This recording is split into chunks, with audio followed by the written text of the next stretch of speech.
Well, good morning, everyone. So, happy Monday.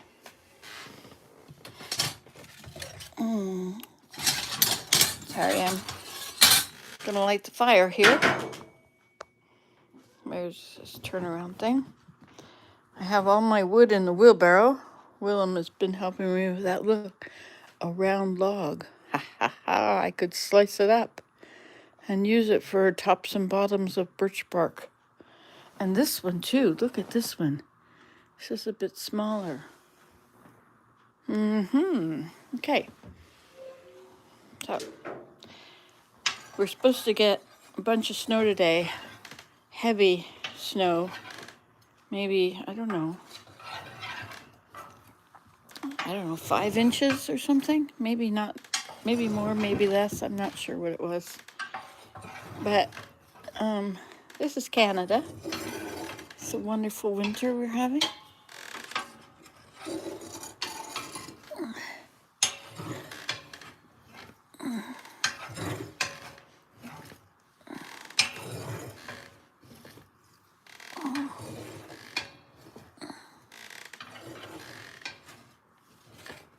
So what I did this morning, it looks like it's not alive. So I went outside and I moved my cars and I drove them back and forth and back and forth and back and forth and back and forth because our snowblower is not working. Well, it works, but the shear pin is broken, so it won't send the snow cascading far away. It won't turn it. So, I should have come out here and lit this earlier. It doesn't look like there's much here that's alive, does there?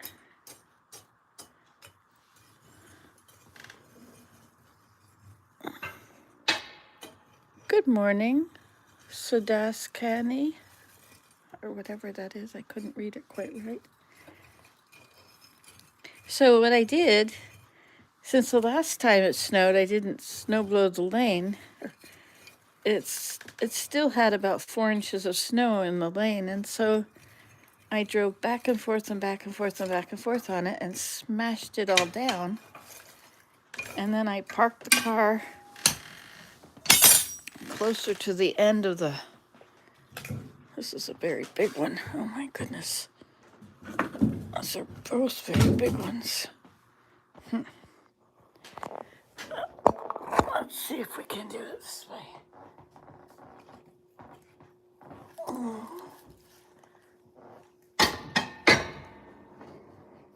One.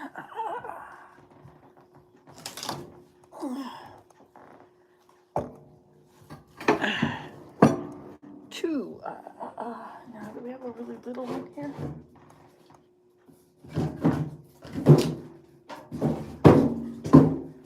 No, we do not. Huh.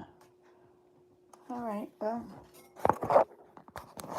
I may have to do a lot of paper with this time. Or cardboard.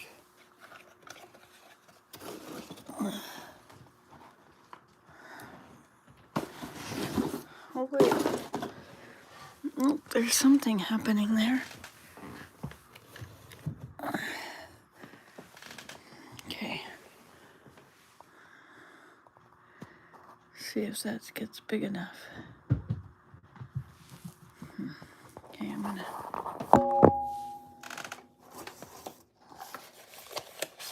Guess I should start with paper, shouldn't I?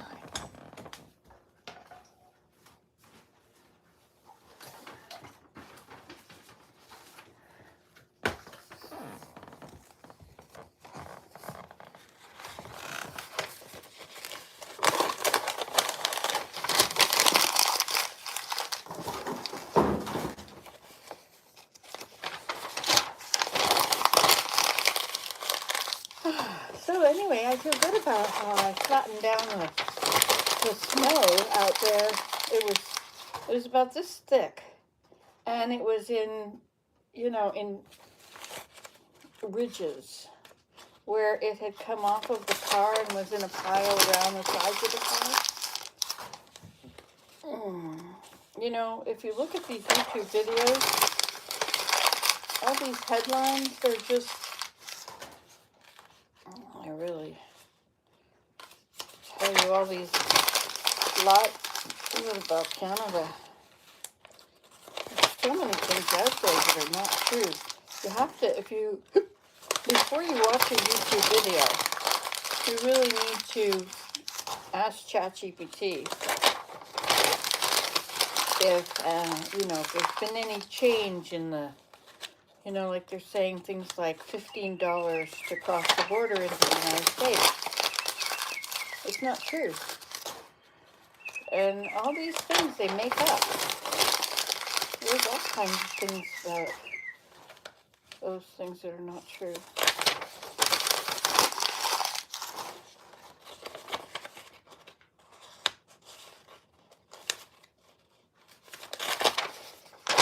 We go to the dump and we get paper.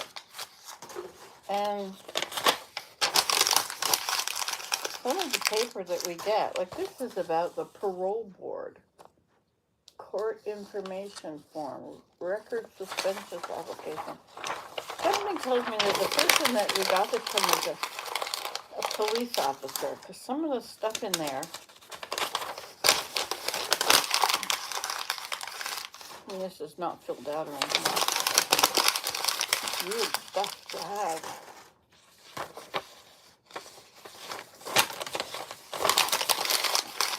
So I think that's enough. But I might as well just do it all because it's a weird topic.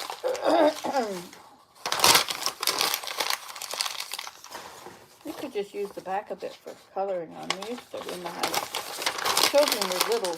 They always got the backs of paper for drawing on.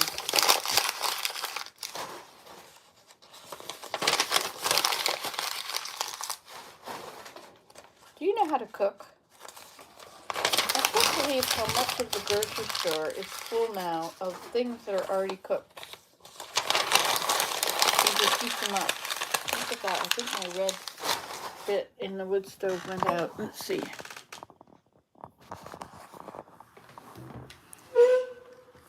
There's a little bit of redness there. All right. Let us see what we can do with this. The wonders of paper.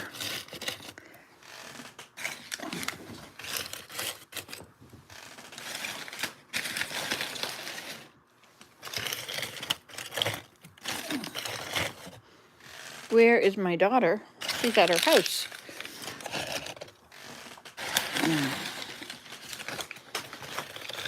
She built her house. And she has this amazing farm that she built too. And together they take good care of their farm.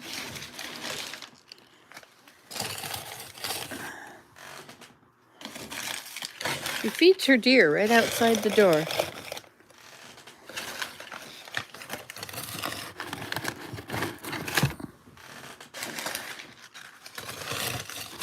This is way more than I'll need, but I feel like using it this way.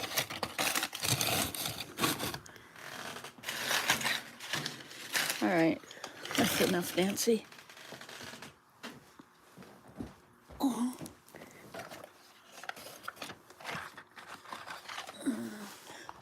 There we are. Okay.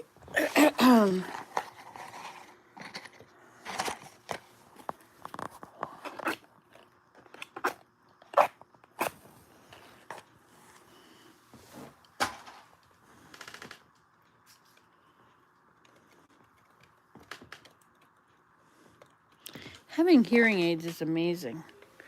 You can hear everything. There. Distant sounds are as if you're right beside them.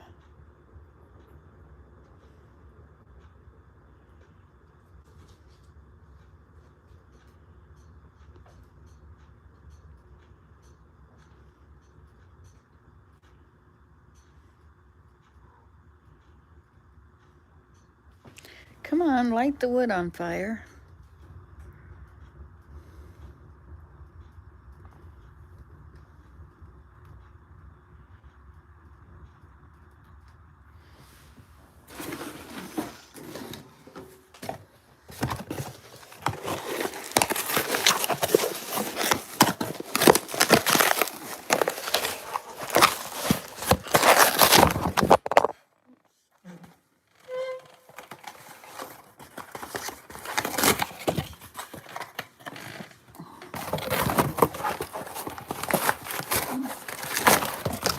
like.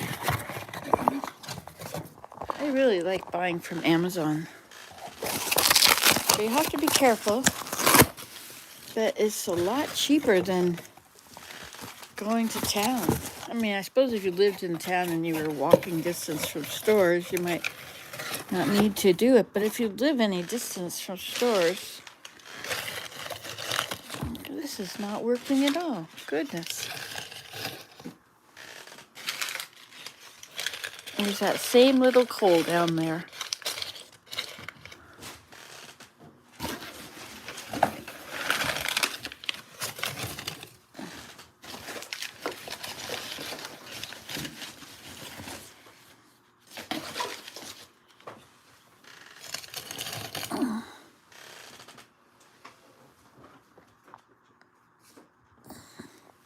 All right.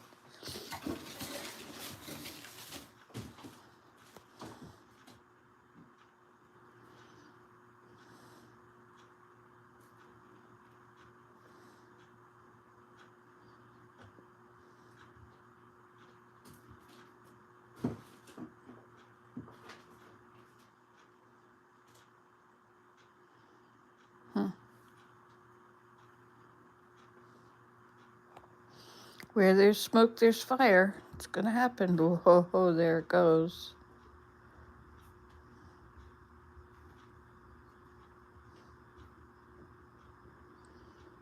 Coals are so important. Man, if you have no coals, you really got a problem getting your wood stove going. You have to use things like kindling.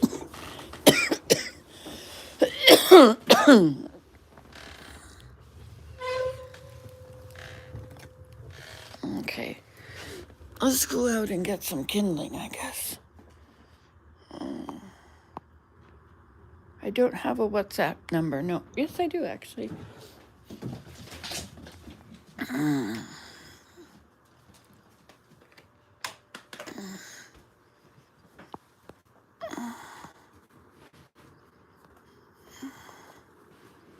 I am in Canada. Oh, Canada, our home and native land. Through patriot love. You want to go out? Sorry, I make all these noises here. You want to go out? And our sons come in with glowing hearts. We see thee rise, the true north, strong and free. Free being the key word. Boy, that was kind of freaky that Trump went in and grabbed the Maduros. I mean, he could do that to Greenland. He could do it to Mexico. He could do it to Canada. He could just do what he wants, which he seems like he might. I do hope we retain our freedom. I mean, who can fight against the United States? Look, it's happening. Ta-dum, ta-dum. All right, so now let's get some kindling.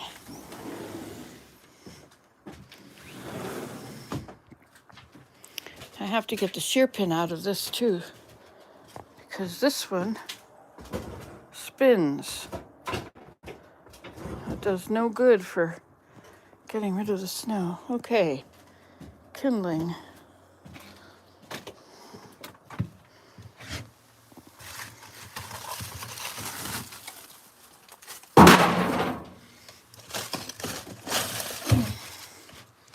It appears that there's ice in here.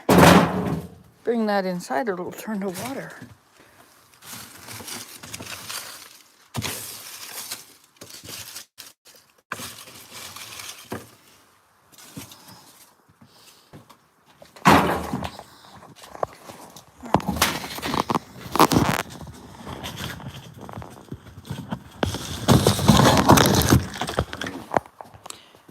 From far and wide, oh Canada.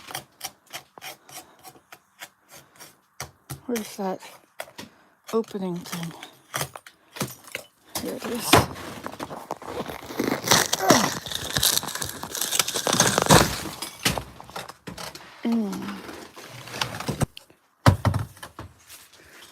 This is all good bark. I think I'll try and separate that.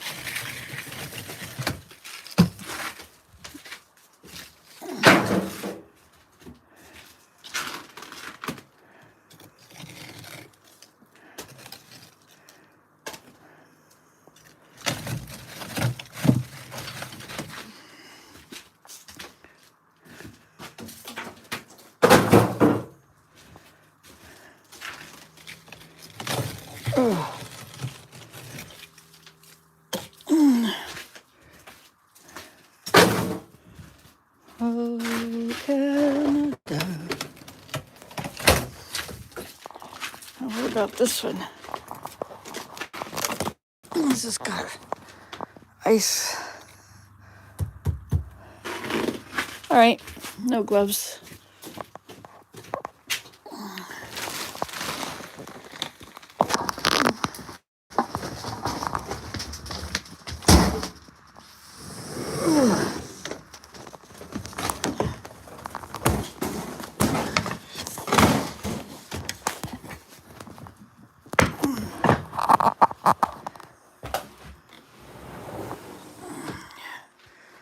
Okay, now then.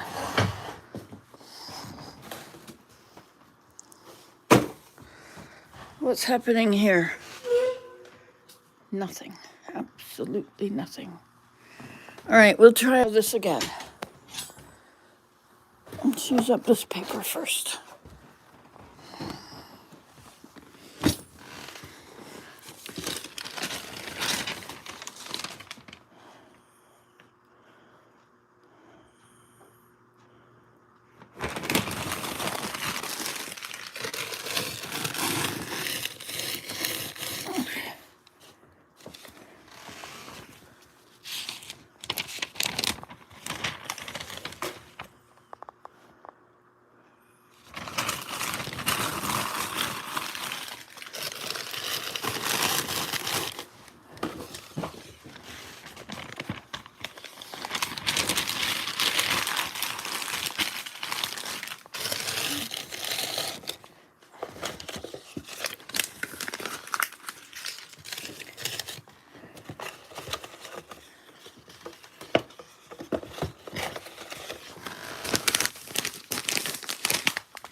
Okay, here we go.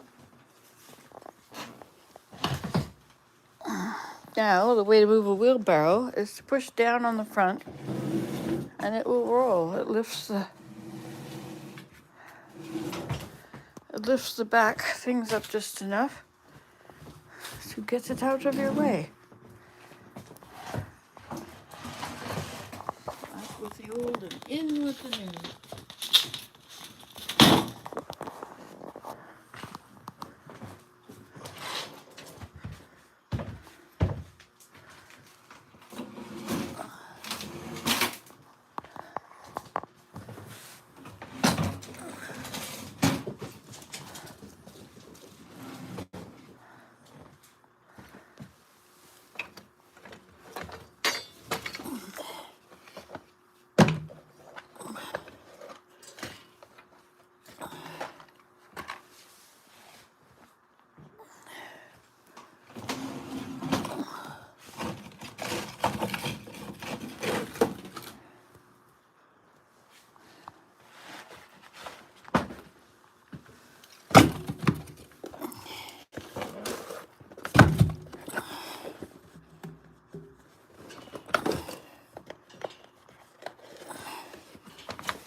These are pine bark.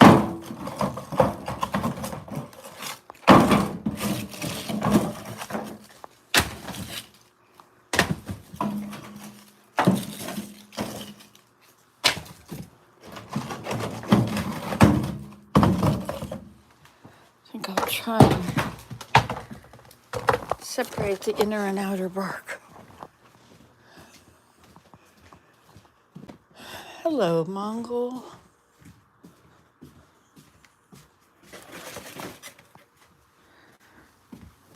Now, is this the summer? Yeah, winter. It's okay.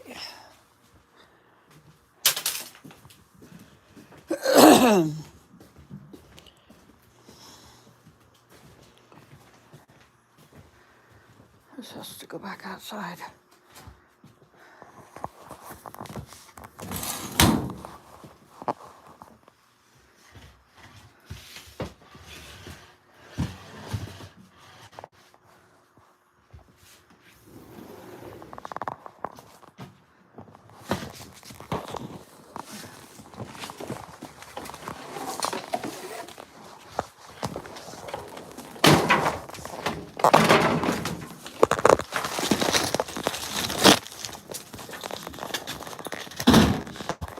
Okay, sorry.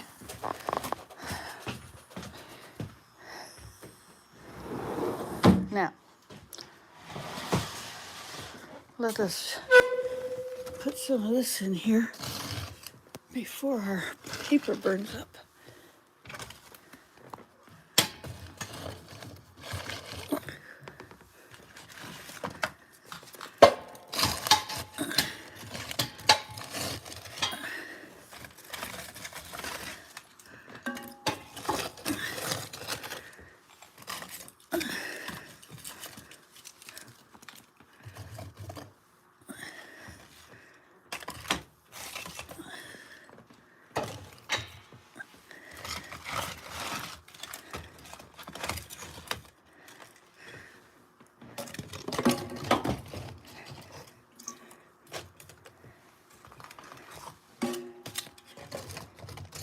Okay.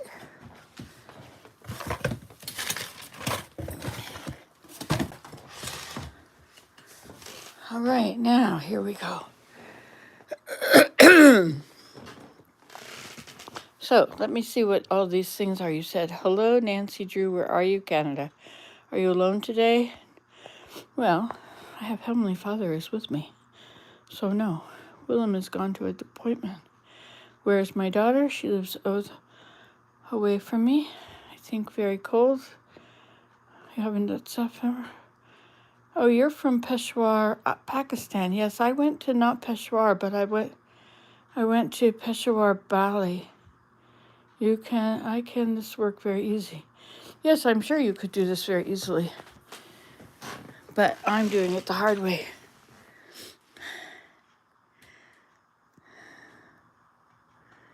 How old are you? I'm 70. I've been around a while. Made many a fire. I like making fires outside in the teepee. But there's never really a point to doing that. It's just hard work for not really a reason. Except I guess you could sit around the campfire.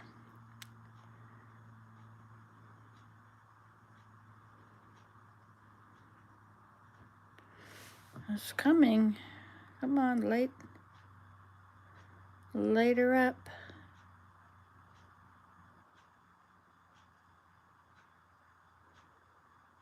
Huh. One of my hearing aids is not working. I made the mistake of putting my translator ear pods above them. Like they don't go in your ear, they just go on your ear. And now one of them doesn't work. It does connect to the other one to turn it up and to turn it down.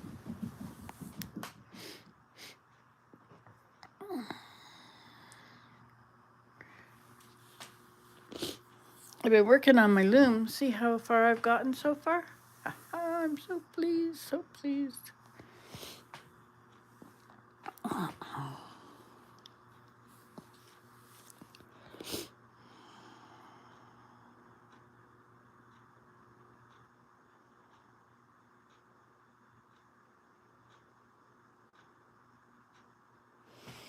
All right, let's use a match when all else fails.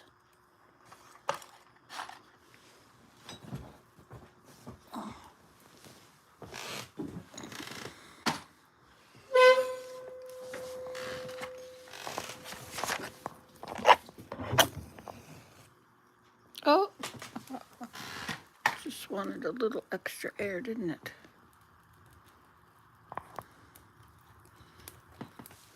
There we go.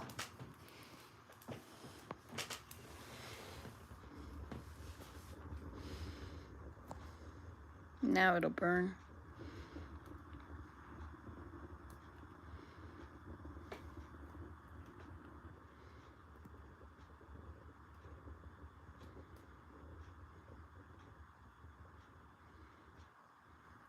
Some of it'll burn. Something somewhere will burn. Come on. Burn, baby, burn.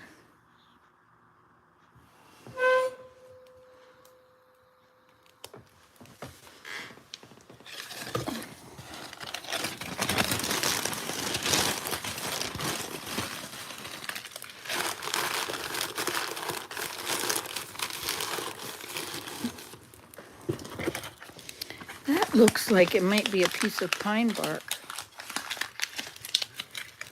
as it seems to be very happy to burn.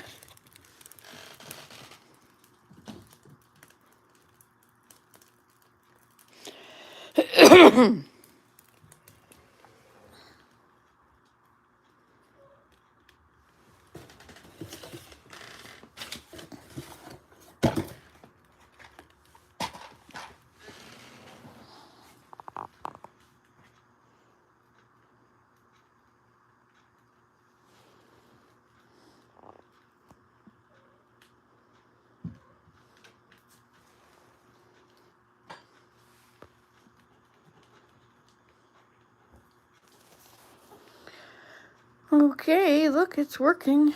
Hey, we got 2 thumbs ups. Hey, Chumbles. Don't forget to go and like and subscribe and all that stuff.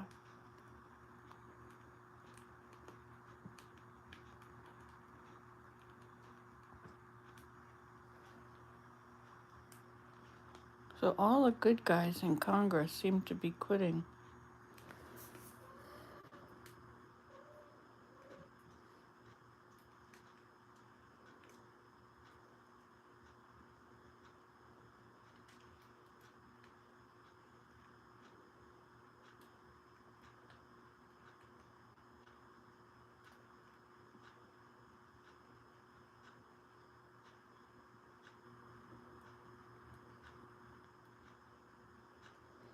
All right, I want to feed the deer.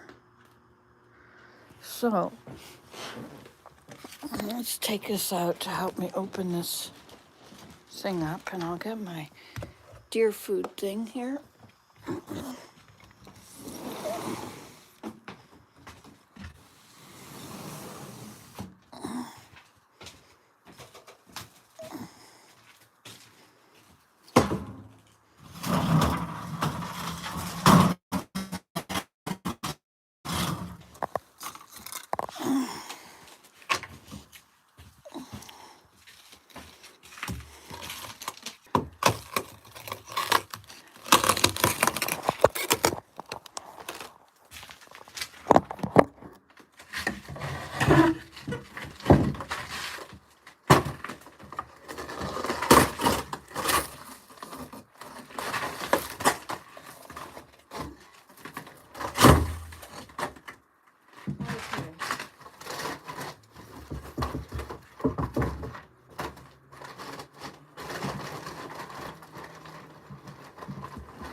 Okay, your food ready.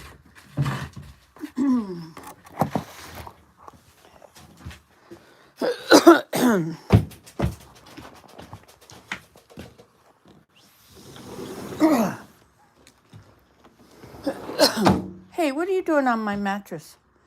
Get off of there. All right, let's go put this outside for the birds and for the deer.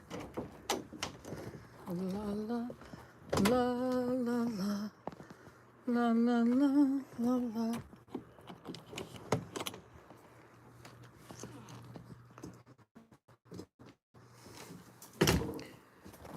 This is not right.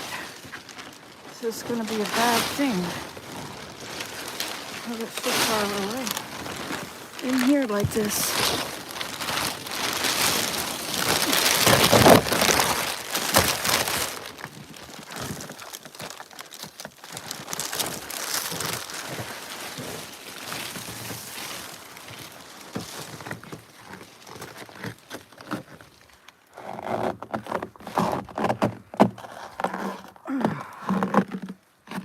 Look, the deer have been coming right up to here.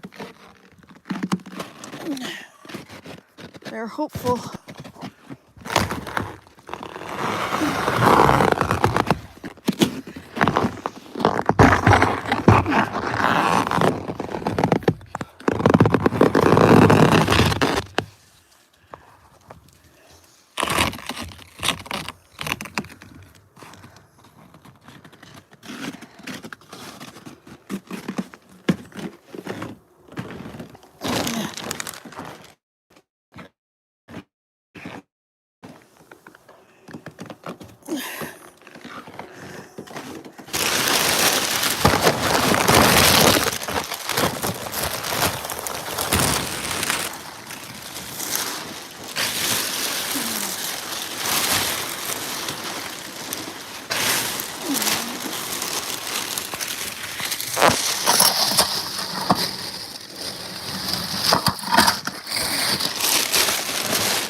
Very cold, very cold.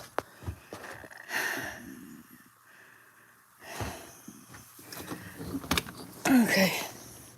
Hi, Chumbles. Want to go out? Do you want to go out? No. This is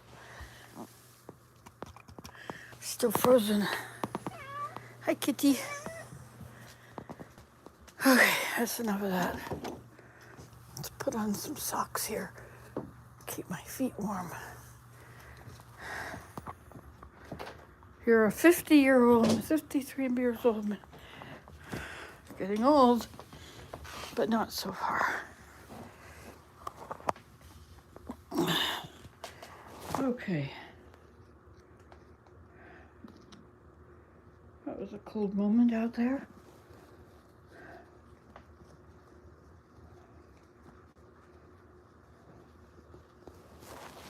Ugh.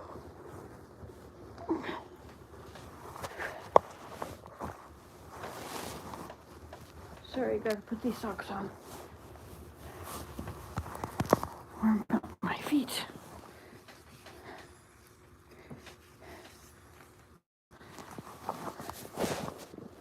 These socks have holes in the bottoms, but I'm working on mending them.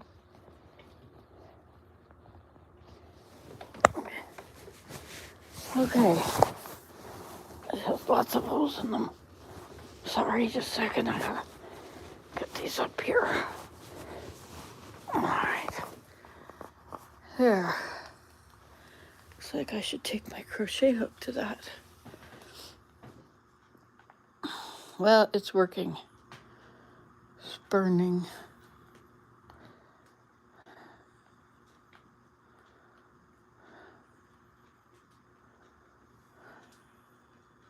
Hi, Mungo. Good morning.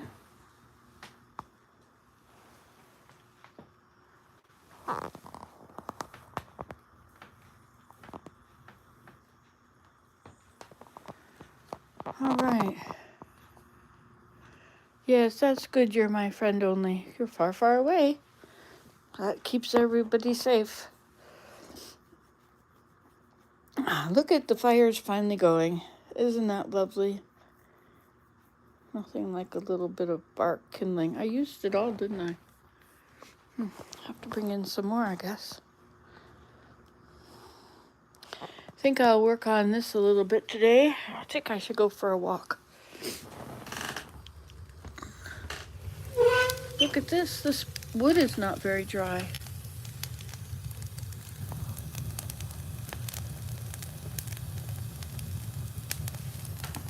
I have to be careful of pine bark because it's very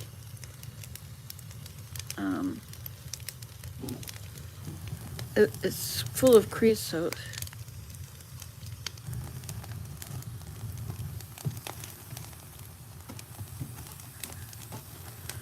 It'll gum up your chimney.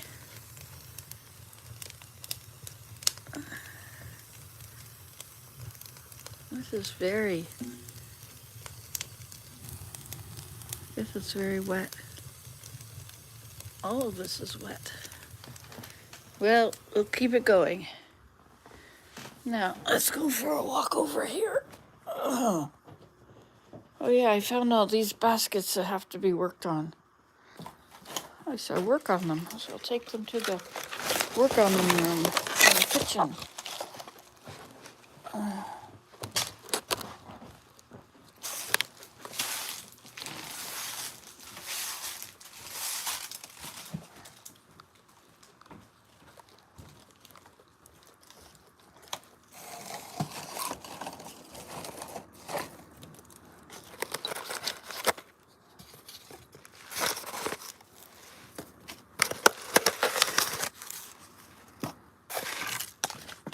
See, now this one,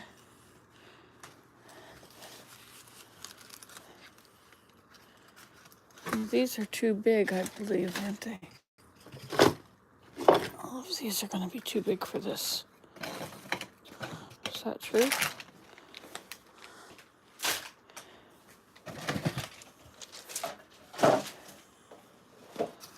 Let's see. This is too big. It's also broken.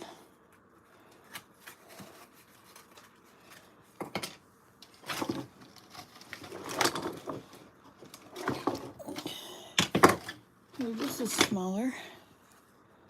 I wonder if this one would work here.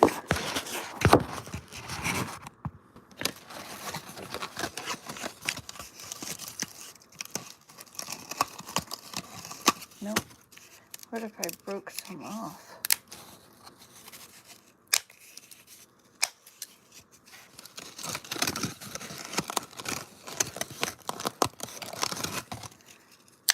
Yes, this would work.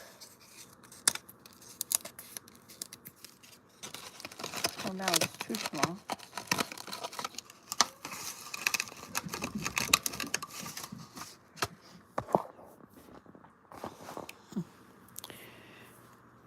This is all frozen stuff here.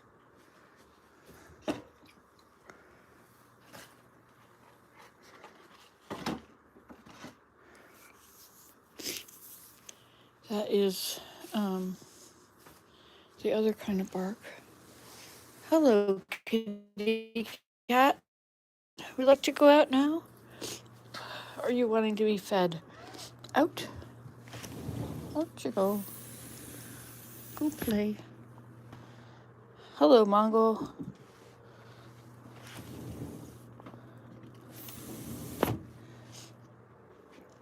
Let's turn on some lights here.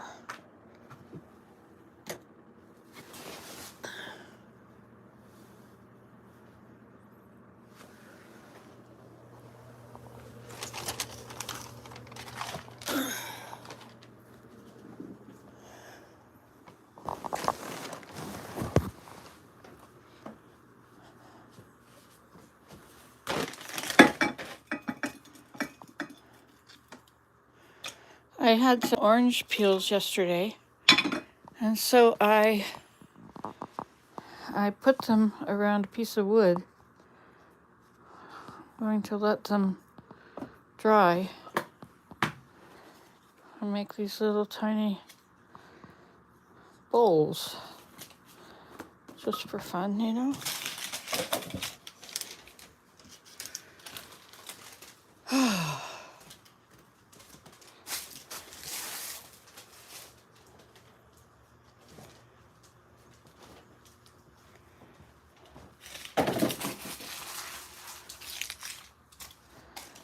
So it's coming along. We'll let it just work on it a little longer. I washed this window the other day, and look, it's still frozen here. This one I can't move. Scarlett said I should use a, you can watch Scarlett Damon. Look her up on YouTube. She's got lots of good videos. These need work. So these can go to the other room as well.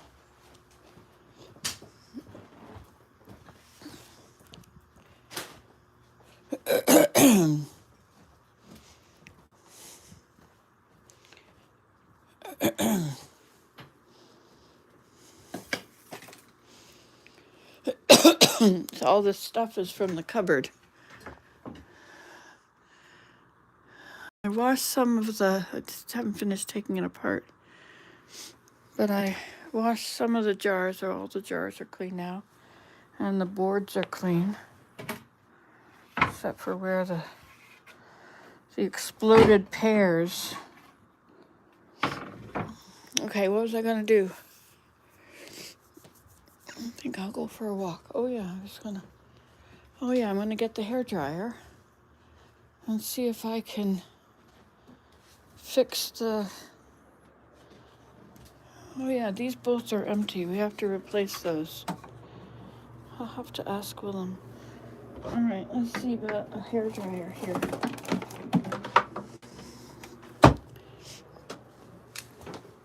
Okay. It's nice and warm in here.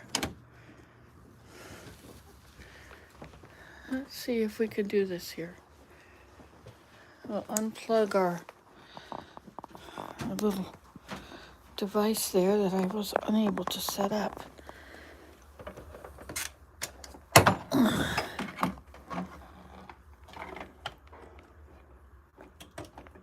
Okay. I can feel the cold air from here. Okay. So.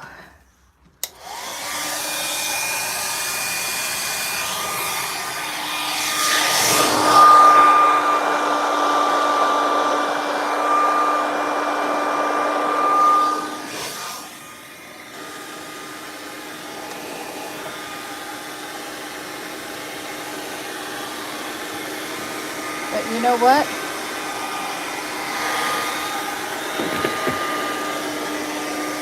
I need my little extension cord thing.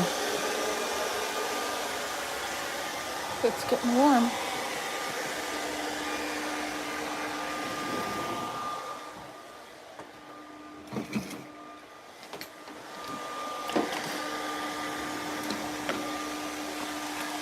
And this I want to put out there in front of the wood.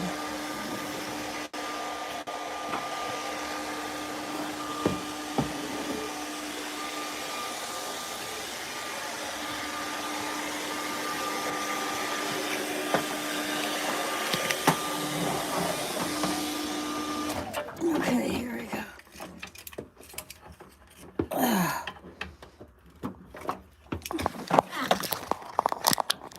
So how's Pakistan today? Do you live in the warm part? Is it hot there? Sorry. I have to put you down so I can do this properly. It's too cold. It's frozen.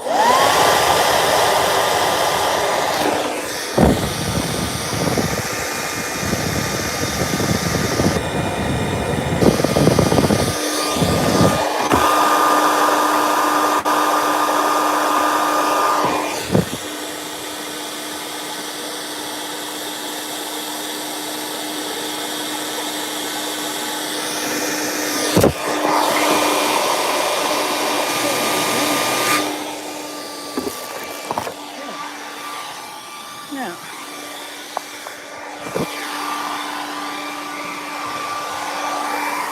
see if we can do this.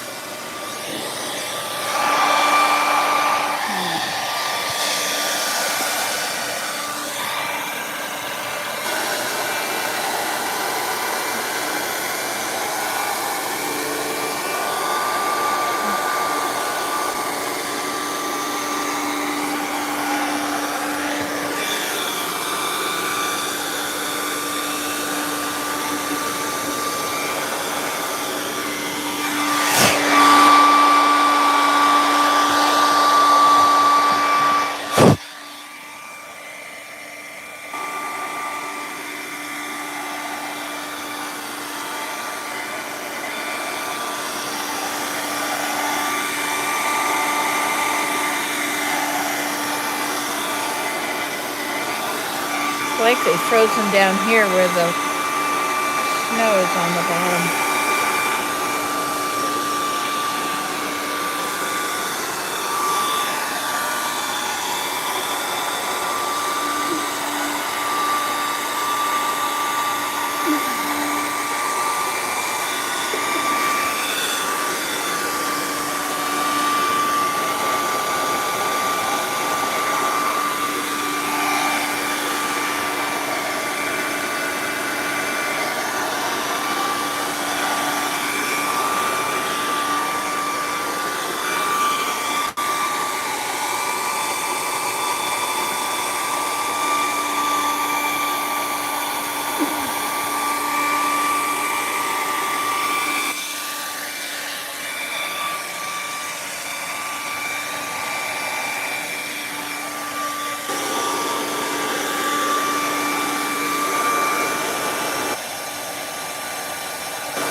Okay, let's see if we can move it now.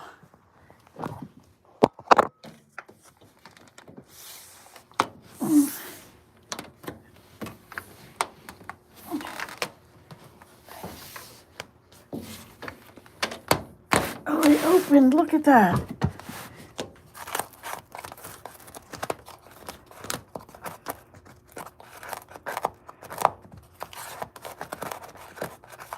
Okay. No, I'm not quite done yet.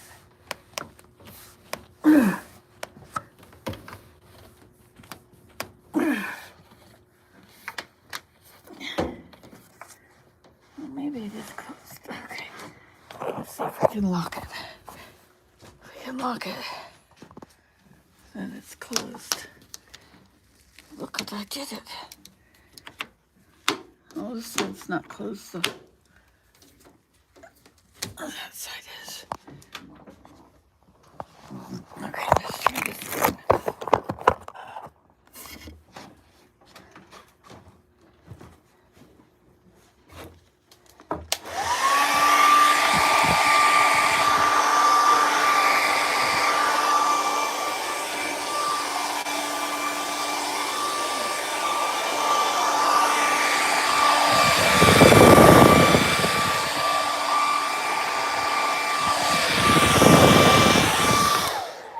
Okay, let's try it again. Okay.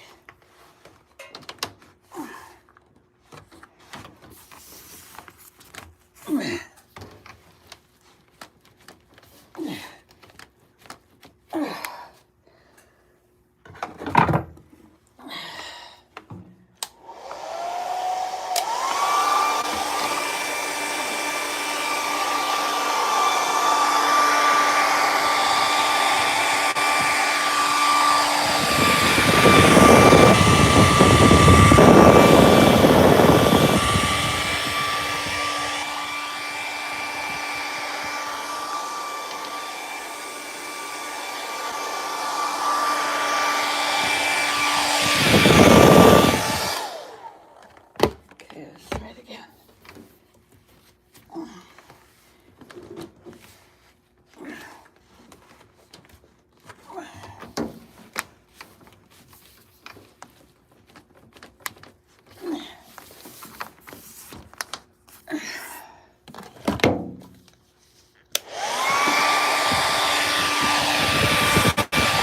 It's hurting my back.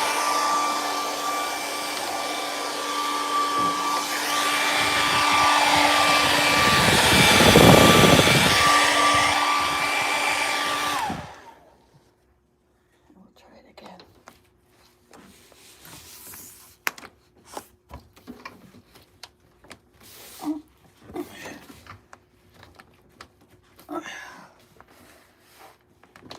Okay. So it's this bottom that has to go in. Oh, this is wrong. Okay.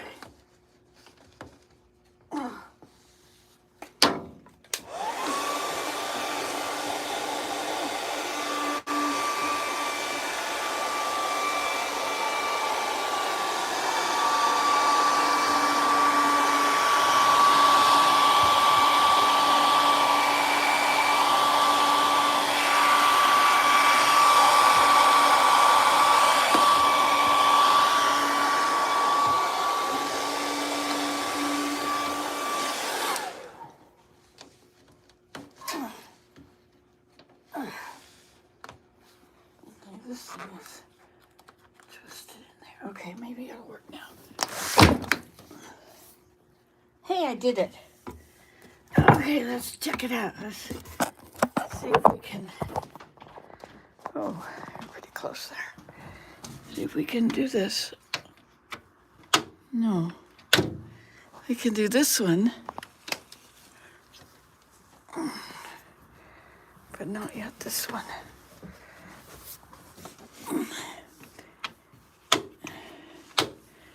Well, I bet this is going to thaw now. Look at that. It's not frozen there now. All right, let's go for a walk. No, not so close. There. All right. Gotta sort my back out. If you do this, it puts an arch in your back and it stops hurting. And then when you stop, you're standing upright. Okay, I'll go for a walk. I have this watch so that it'll see what my steps are.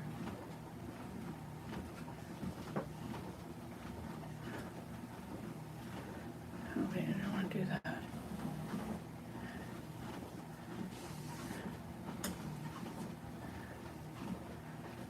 I want to go.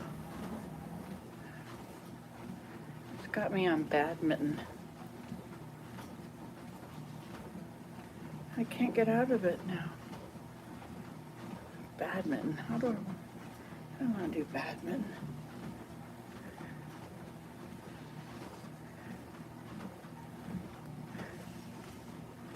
How do you get rid of this?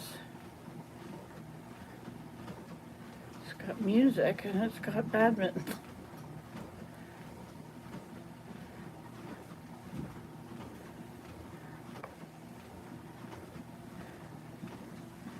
How do you turn it back on now? Okay. So now I want to go to the pedometer. Guess it's under heart, right? No. Under exercise. Daily exercise. Steps. 390 steps. Okay. Let's see how fast we go. Let's go to 2.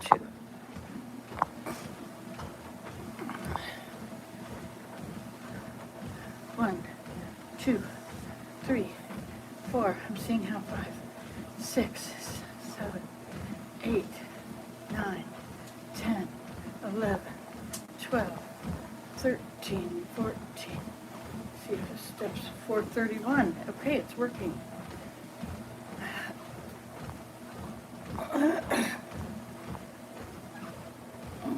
I think I have to swing my arms to make it work, don't I? Well, I did some things. I lit the fire, scrumpled up paper, went out and got kindling, burned it all.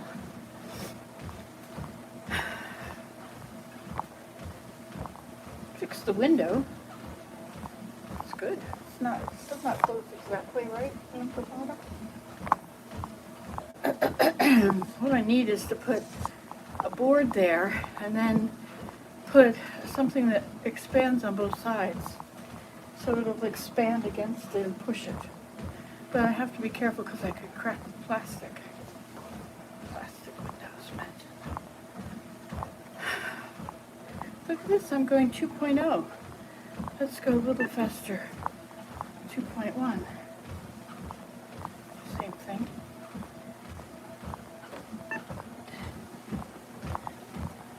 2.2. Let's have a prayer while we walk, shall we? Dear Heavenly Father, thank you so much for helping us to get up this morning and have a nice day. Thank you for being there with us while we slept and keeping us from having nightmares. Thank you for the dreams that we did have, whatever they were, which we of course forgot. And thank you for the comfort of our beds. And bless people that don't have comfortable beds, that they may enjoy whatever they have. Thank you for all the blessings, keeping us warm all night, all the blankets and sheets and pillows and covers that we have. Thank you for blessing us that there's no bugs in the winter. We don't have to worry about getting eaten alive. Thank you for our pets, helping us to provide food for them, that they may be healthy and strong and fight off whatever predators are outside at night, or be able to stay alive in the cold. And thank you for the water thaws when we bring it inside, and that we can provide our outdoor animals with water. Bless the deer, I did feed them. Bless the deer that they will smell the food and find it. Of course, right now they're hunkered down for the storm. Bless them that they won't get run over. They'll stay in the woods away from traffic. Bless me, I'll be able to watch the deer that come to the door or come to the windows. Thank you so much for our many blessings. Thank you for the food that we have in our houses, and our cupboards, and our fridges and freezers, and the food that is running around in the barnyards for those who don't have fridges and freezers. Thank you for all the devices that we have, like glasses, and all the things that we're able to see with them, and hearing aids, and all the things we're able to hear, and dentists that fix our teeth so we can chew. Help us to afford the dentistry we need to have done. Thank you for the shoes that keep our feet warm when it's cold outside, or the boots. Thank you for the heaters in our cars and all of our technology. Thank you for all the snow-moving devices that we have, snow blowers or shovels. Help us not to hurt our backs. We're so grateful to Thee for Thy blessings towards us. We're so grateful that we are Thy children, and that Thou loves us, and that Jesus Christ is our Savior, and that He provides a way that we can be completely clean again and return to Thy presence. Help us to live the gospel. Help us to do good and to listen to the promptings of the Spirit. Help us to notice how we hear the promptings. And help us to be able to differentiate between truth and lies, misinformation and disinformation. Help us to enjoy the fiction that AI produces, that we may enjoy all these funny little memes and things and realize that they're not real. Just like in the olden days when we had animated cartoons, and when nothing on television was ever real, except the news. Except now the news is not real. Some of it is, of course. Please protect Canada from all those who would do us harm, try and take away our freedom. Bless Greenland, that they may be free. And bless Venezuela, that they may be free. And Mexico and Panama. And bless us all that we may mind our own business and not want to take that which is not ours. We're so grateful to Thee for the gospel of Jesus Christ and for the pure truth that comes from Thee and from the Scriptures. Help us to look no further. We're so grateful for things like treadmills that we can walk on while we can't walk safely outside. Thank you that we don't have to be completely sedentary in the winter when we can't go out. And please bless all those who are out today in the stormy weather or the gently falling snow, which will accumulate quickly. Help us to be safe as we drive. And help me to get my hearing aid fixed. Wisdom is the consolation prize for messing up. What a wonderful bit of knowledge. Thank you for the light and knowledge that thou givest us. Help us to cleave to the light and shun the darkness.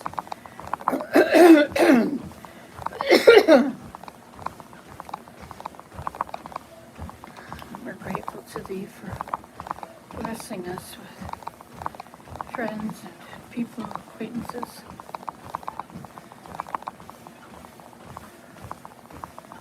I ask thee to help us to do what's right and to be light unto the world. Help us to make good choices. Satan baits the hook and sees if we will bite it. Help us not to bite it. Help us to become a pure and holy people. Help us to be careful to stay away from television shows that are immoral and that are not going to lead us closer to thee and to keeping thy commandments. And as the Savior is coming again, bless us that we will be able to withstand persecution and all the upheavals of the earth and the tumultuousness of false information and how it changes people and their attitudes. Help us to stay close to thee and not to be dissuaded. And bless those that are seeking the truth, that they may find the missionaries and the gospel of Jesus Christ, the purity of it. And these things I pray in the name of Jesus Christ, our beloved Savior. We're so grateful that he went through with it and took all of our sins and pain and troubles upon himself and engraven us upon his hands. Please help us to take his name upon us and learn of him, follow him, and be an example of the believers and be his hands on the earth. These things we pray in the name of Jesus Christ. Amen. I like praying when I'm on this treadmill. It's not... Otherwise, I would be quite bored sitting here looking at things that I can't really see. I'd like to turn it so I look out that window again. Then I won't be able to get past this out the door unless I put it on that side.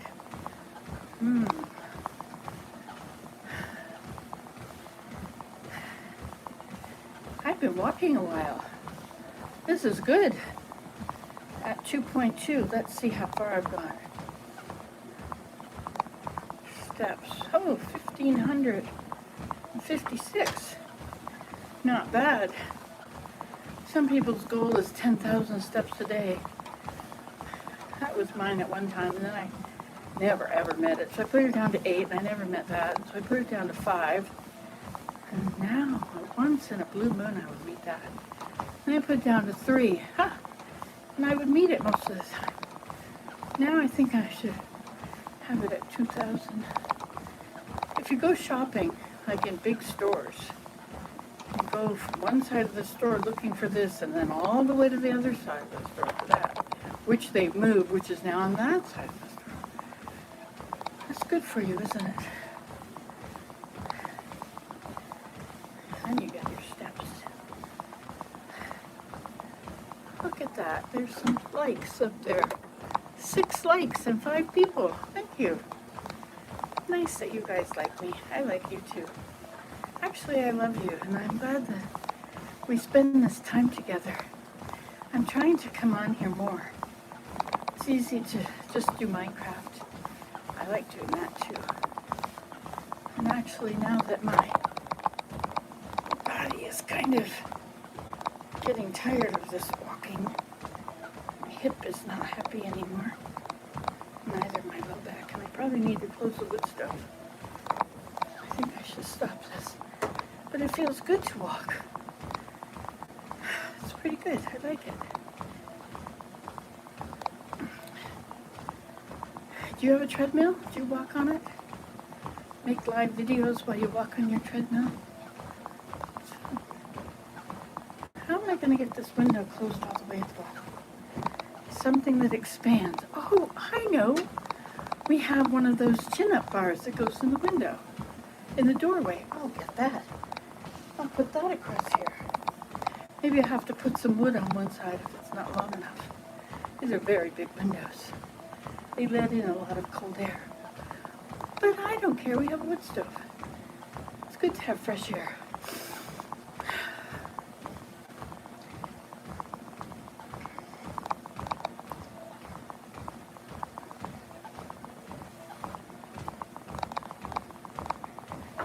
Okay, I think I'm gonna be done now.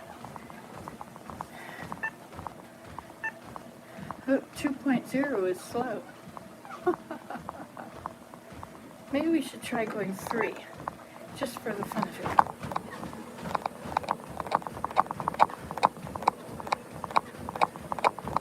That's not so bad. I had to run to do this before. I have to teach Relief Society on Sunday. There's the reminder. Cheering each other on. Okay, back down to 2.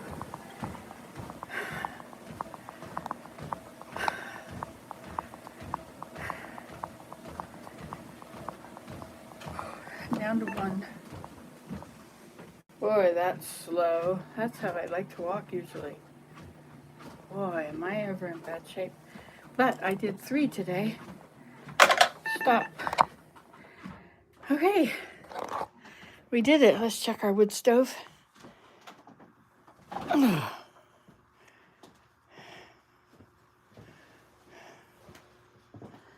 Look at that. We're even ready for another piece of wood.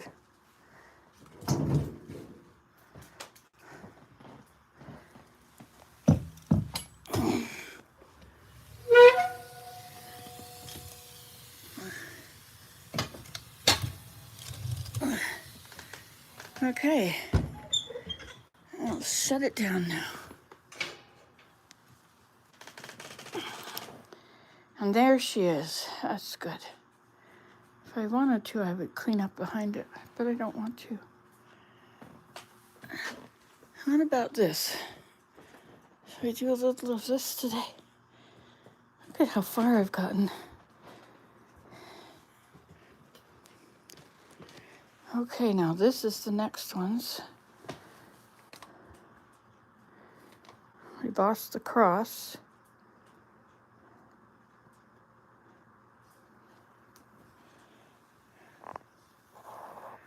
So this goes under here and over that. And the next one.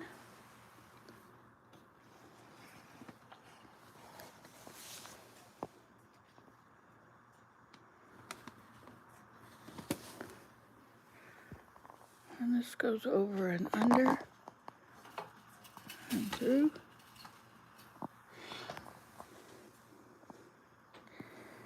And this is the next one, which goes under and over and through. And this is the next one, which goes under and over. See, a lot of it is still in the cross, but some of it fell out.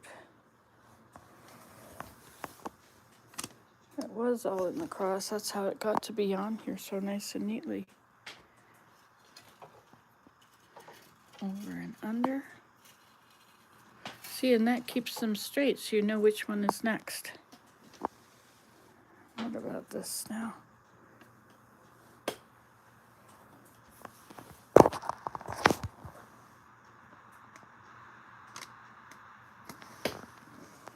Okay, so this goes under and over. And the next one is this one. Goes under and over. And this one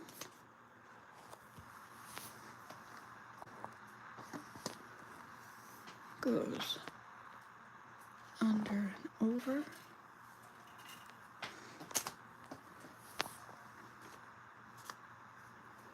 And this one will therefore go over and under. And this one goes under and over. There we go.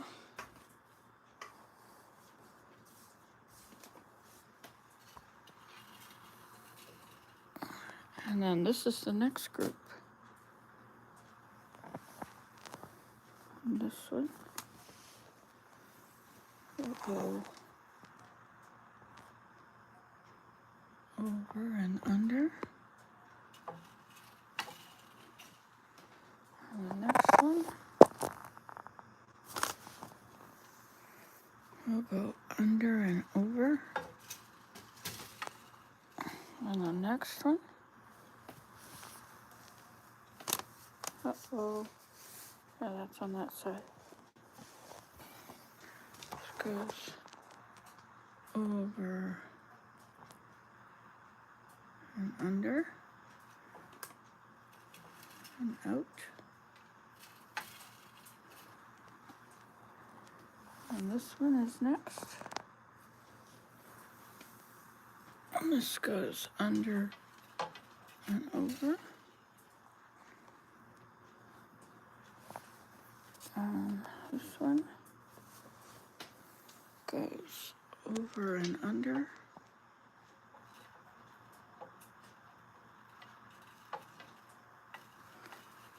And this one, which one is next?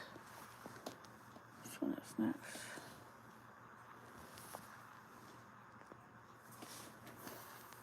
This one goes under and over. And the next one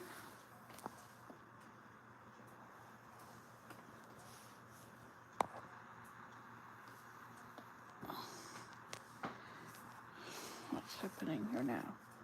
This is the next one. This one goes under and over and out. And this is the next one.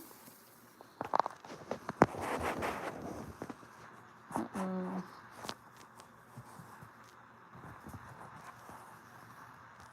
This one goes over and under and out. And then this is white next? Yeah, I think so. Is it? No. What is this? This is here. Yeah, so we'll go. Now, are these in order here? Those are in order here. But then when they go around, did they get out of order?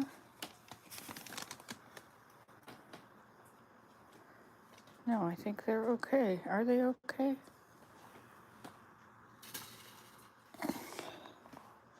What about this? Yeah, okay.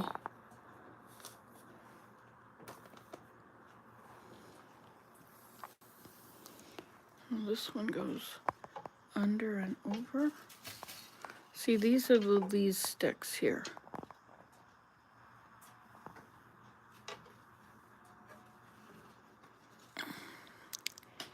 And this is the next one. This one goes under and over. And then this is the next one. And this goes over and under.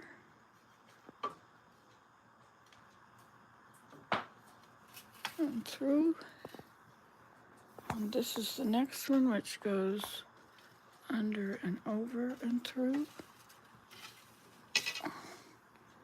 And this is the next one,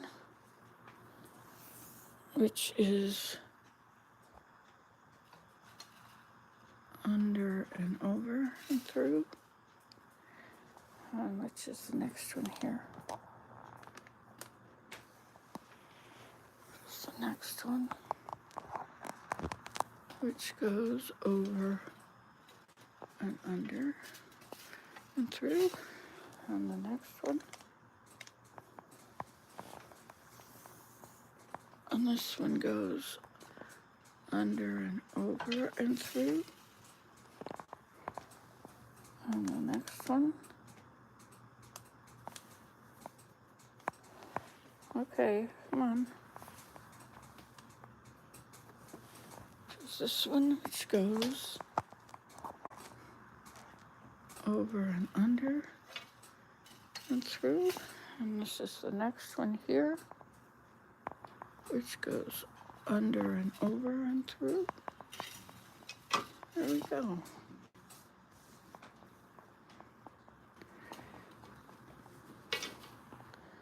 What's happening with this one and this one?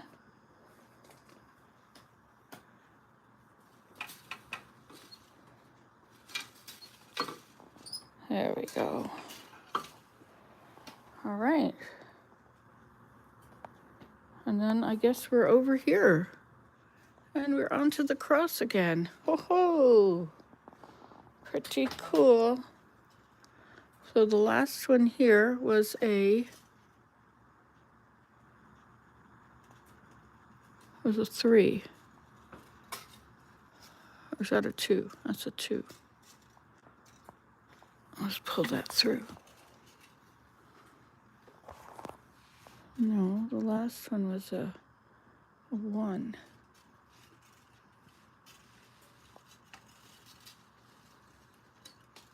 Okay then. 1. Okay, so now we're going to need some of these.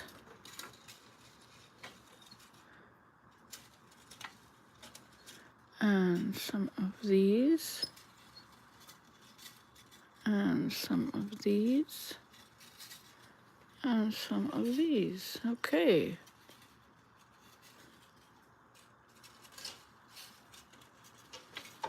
Okay.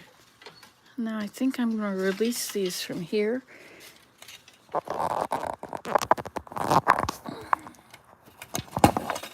Take that off of there and off of here. I can put these out of the way.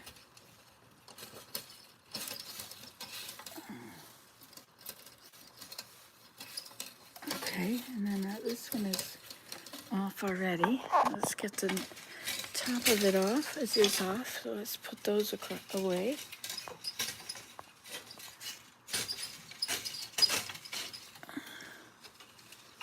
All right, and then we'll get this one and we'll take this one off. That's off of there. And how about the top now? Get those out of there. And then we do the next one. We'll get those out of there so I can see what I'm doing better. And the top of this one. Let's see if we can see it with this. Where is that? It's here. That's off already. How about this one? This one's still on. That one has to come forward. Get off of there. Okay, that's off. Now, let's push these over.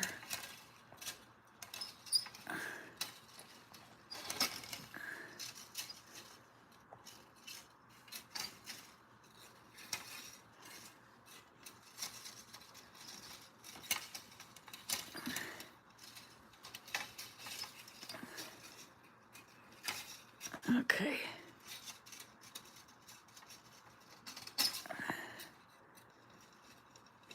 And what's happening here? We have one that's tied on with a string. Okay, there, that's better. Now I can see what I'm doing. Okay, so we'll just take a few of these. And we have a few of these.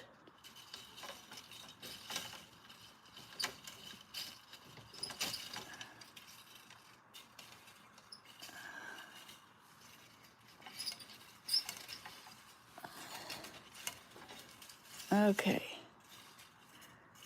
So now this one down here, I think is the next one.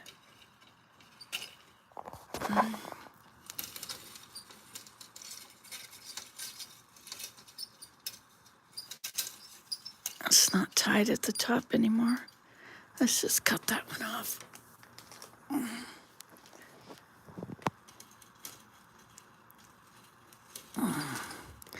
Okay. We can tie that later if we want it. Okay, so those are next. And these have all been done.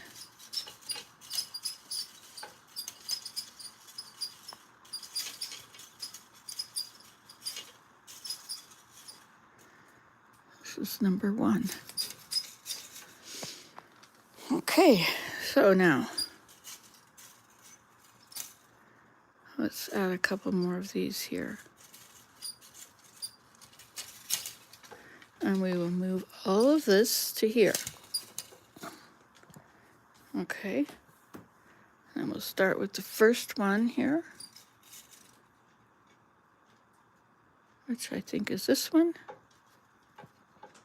It is. So we stopped on 1, right? Our last one was 1. So we go 2, 2, 3, 4.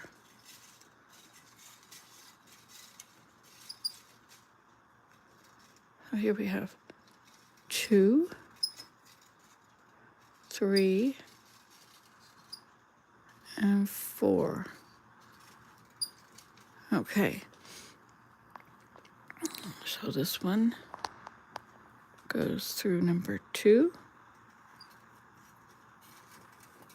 And the next one, which is this one, goes through number 3.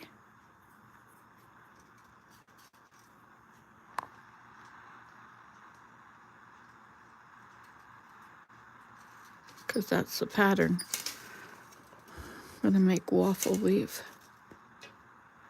And 4. So this is harnesses. These are heddles, these are harnesses. So harness 1, 2, 3, and 4. There we go. And then we go, see, 1, 2, 3, 4, 3, 2, 1. Oh, it just keeps going that way, up and down, up and down. That's 4. So now I need 3,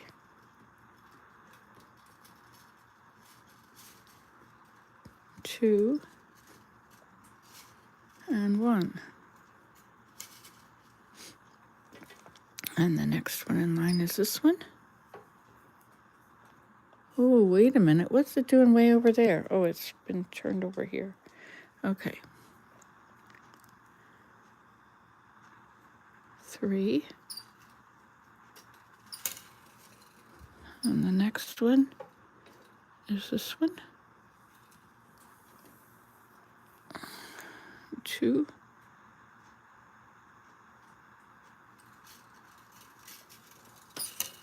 And 1.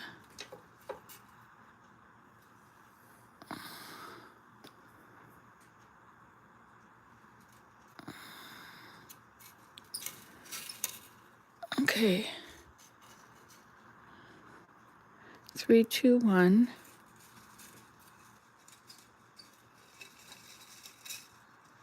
2, 3, 4.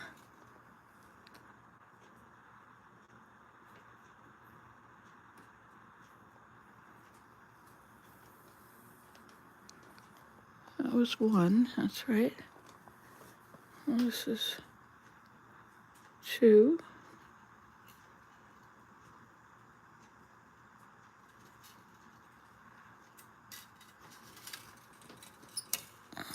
Okay. And 3.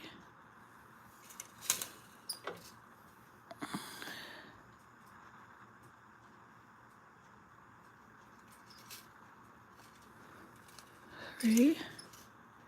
And 4.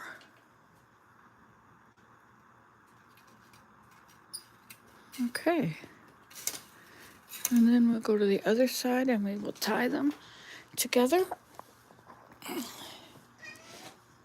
Hi, Dino. So we will pull these together now. And make a little slip thing there.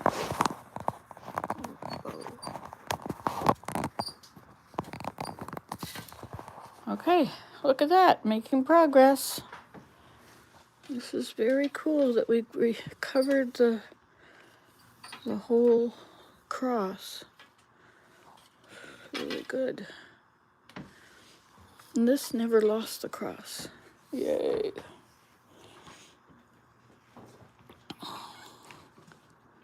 Now this should be closer here, I think.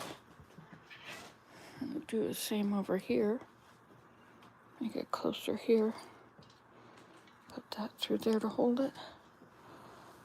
Put that through there to hold it.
See, these are gonna I'll have to slay the reed eventually. So these are all gonna go in the dents there eventually, but not yet. Is it empty?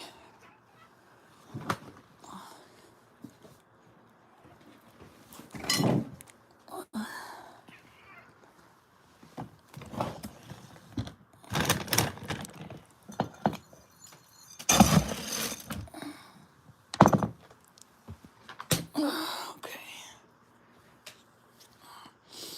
All right, I think I'm gonna, let's do some more. Okay, so last one was 4, so then we go 3.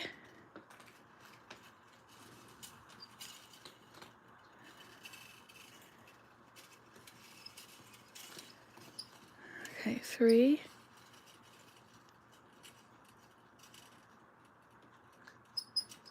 2. 1.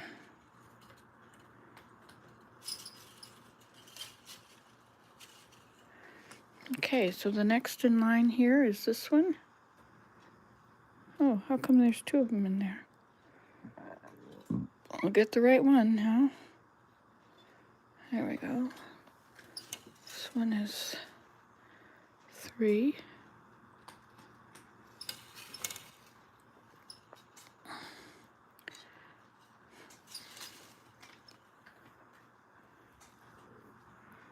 2. And 1.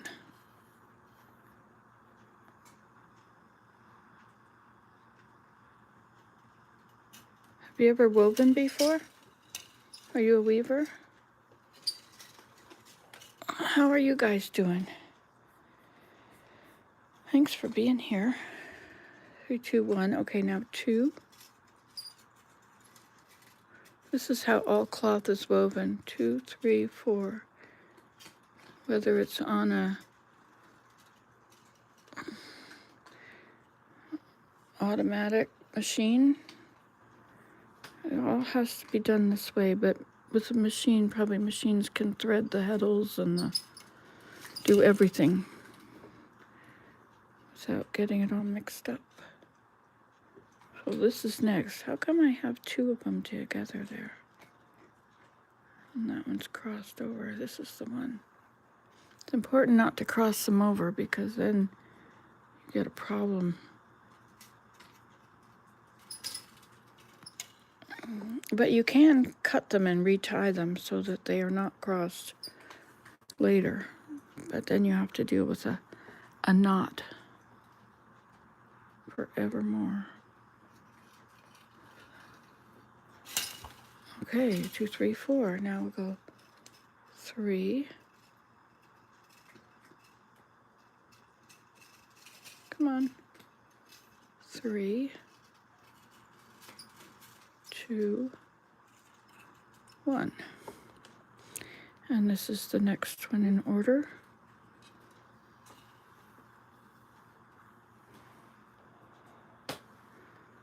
Three.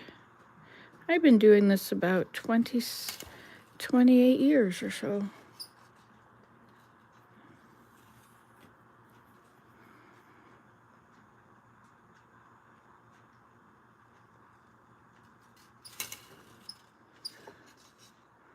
It's taken me 4 years to get this far on the loom.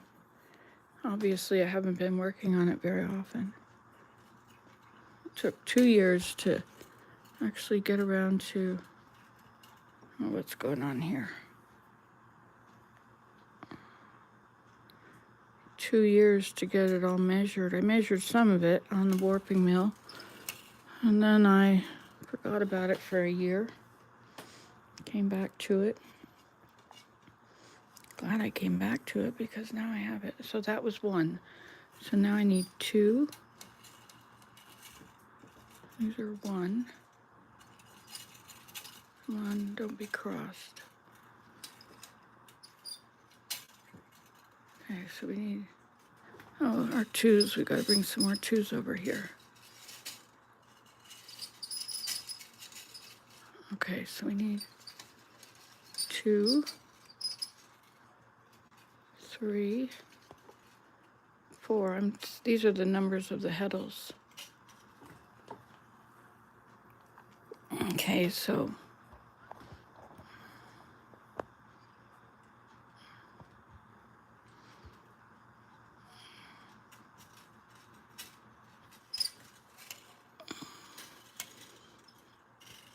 two,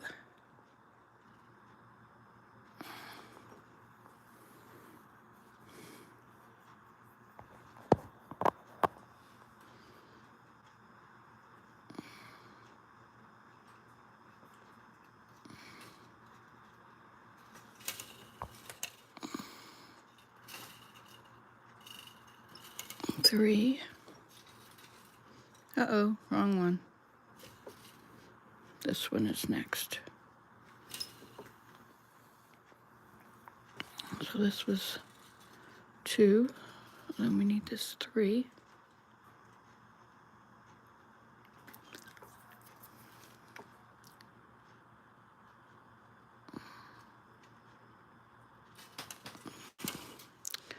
I think I should move that red box because I can't see through it. I can't see my...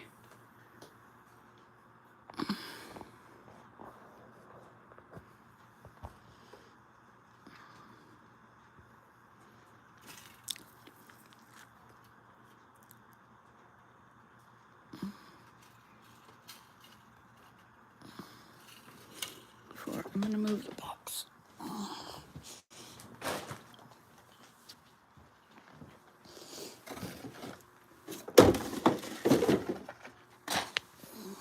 How's our wood stove going? I can shut it down no more. Okay, hi Kitty. How's it going here? Working hard, I see. Working on what you've been started last night.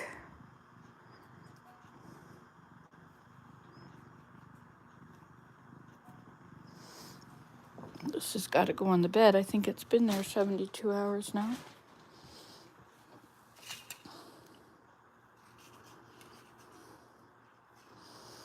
So then we need 3. And all our 2s are on the other side now. 2 and 1.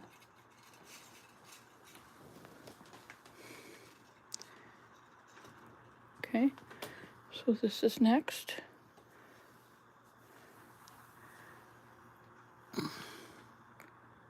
3.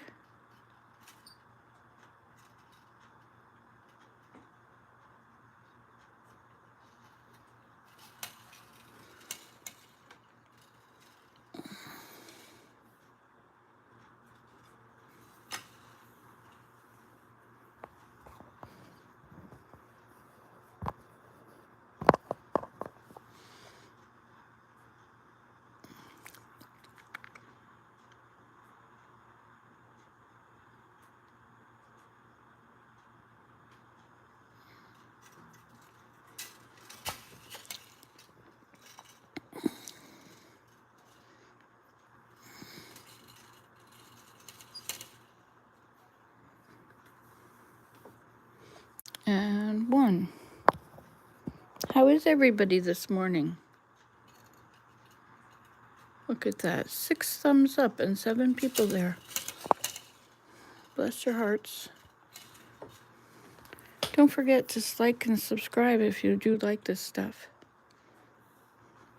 Okay, so where are we? 1. So now we're going to go 2 and then 3.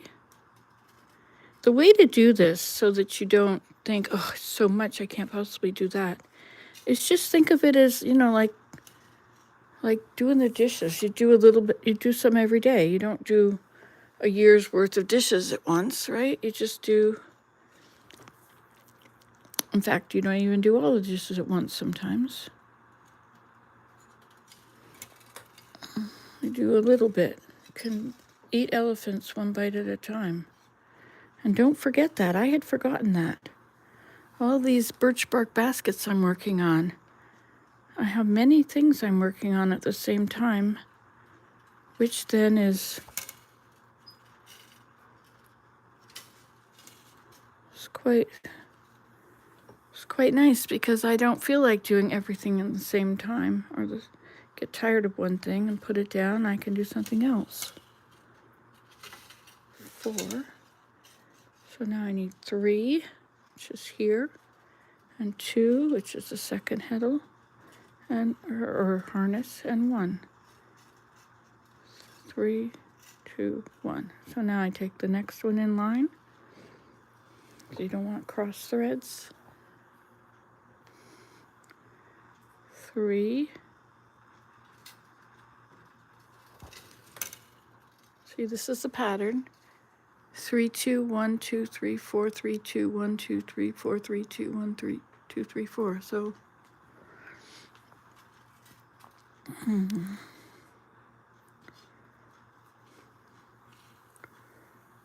all right.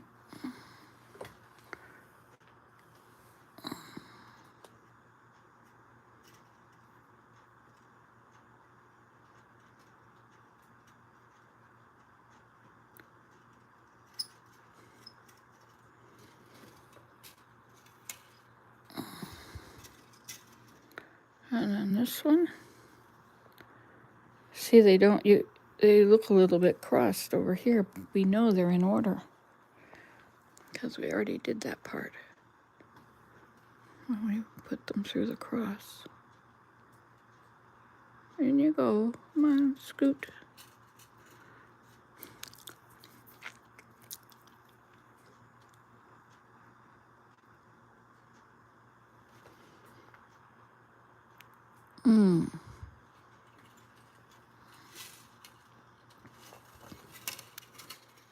It's a bit concerning that these are so long and the others are so short. And maybe I'll have to add a little bit onto each of them so that they're the same length as the rest of these. So that's 1, 2. Come on, are you guys all mixed up again? 2, 3, and 4. Okay, here we go.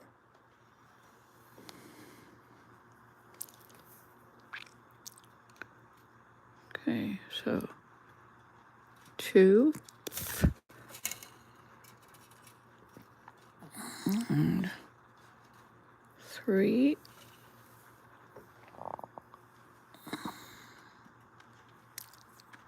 Hello, 6 people. Are you enjoying yourselves? Is this interesting to you, or are you just clicking through? Say something. Nobody has said anything for quite a while. Oh, wait. Hi, Nan. Good morning. You have been busy this morning. If my pain subsides, perhaps I can move around. Yeah, I know. Do you ever feel like when you have pain that you might injure yourself more? Sometimes I fear movement for that reason. You caught me. I was listening and getting my hot water going. I have a dry camp. Glad to have caught alive. Hi there, Gail. Nice to see you again. And Nan, my good friends, I like you so much. I'm so glad we have a lot in common. Mostly that we're women who are at home, interested in various things. So there's a free or an open thing at Mira today. So, oops. Mira is the arts center next to her. So you can bring whatever you're working on and work on it there. So I think I'll bring some stuff and work on it there.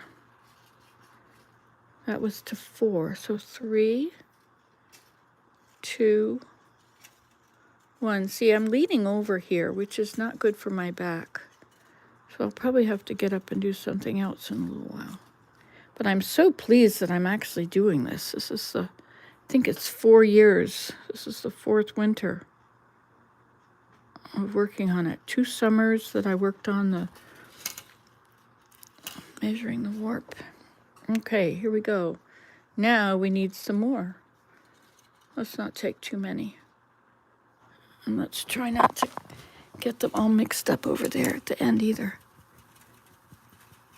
Come on, shake off.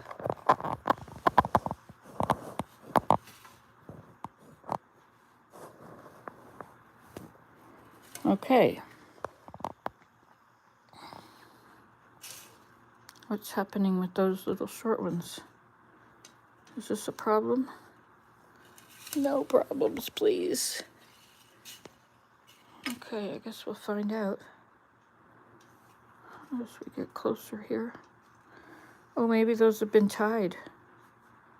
But we'll see. Okay, so this is 4, 3. So we need 2, 1, 2, 1, 2. Okay, so we'll take the next one in order, which is this one.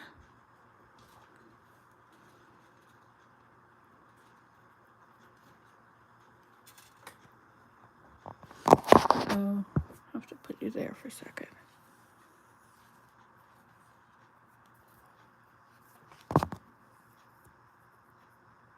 Uh-oh, these are not really in order. No.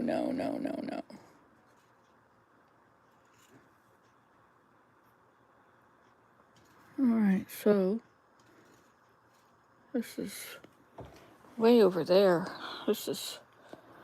Yeah, these are in order, I think, down here. Let's just put them back in order here. Okay, so the first one here is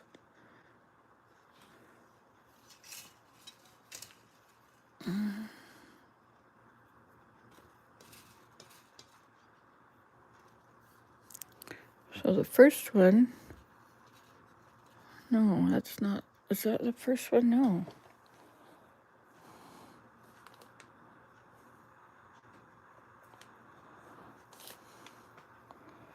This is the first one.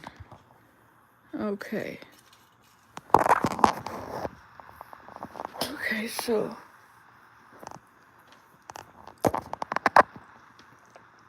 this is 3.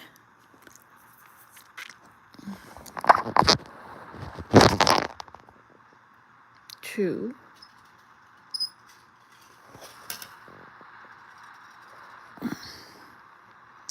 And then what's next here? This one. 1.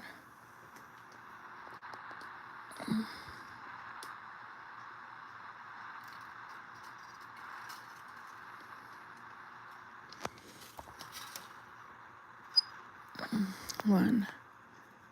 And the next one is going to be, there's 2 of them together, but one's out of the thing. So which ones of this goes first? This one, I think.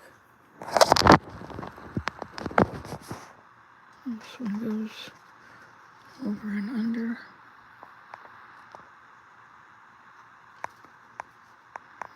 Or it goes the other way anyway. 3, 2, 1. 2. No. 3. That's 2, 1. Okay, 2, 1. Now we go to 2.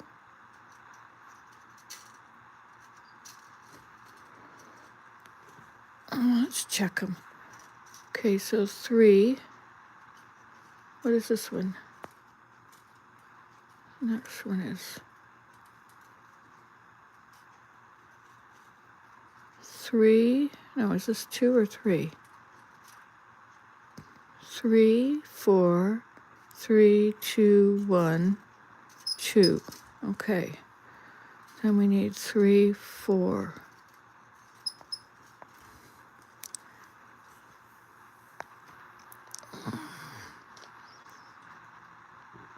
Three.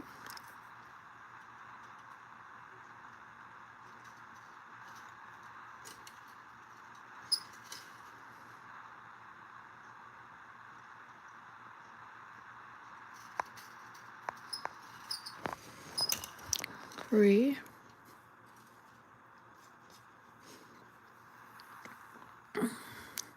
4. This is called dressing the loom. So I've already wound this on. I had the least sticks on to keep them in order. And some of them cross fell out of the least sticks, so I had to re-thread those. That's all this. And some of them I didn't get into it anyway. So it's wound onto the back beam, and now it goes through the least sticks, and then it comes through. These are the harnesses, these things, and these are the heddles. Okay, and so this is 1. So that's 4 over there. So now I need to go following the pattern, putting the pattern 4, 3, 2, 1, 2, 3, 4, 2, 3. Goes up and down, up and down. So 4, 3,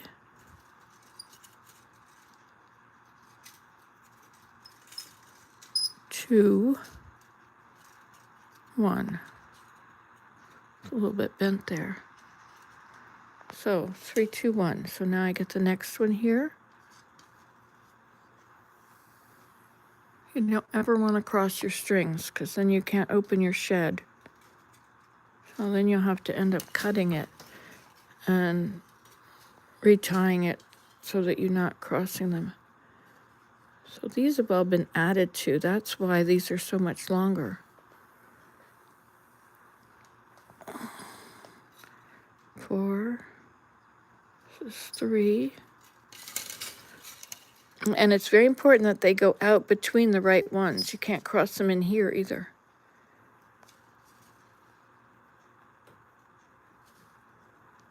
And the next one is this.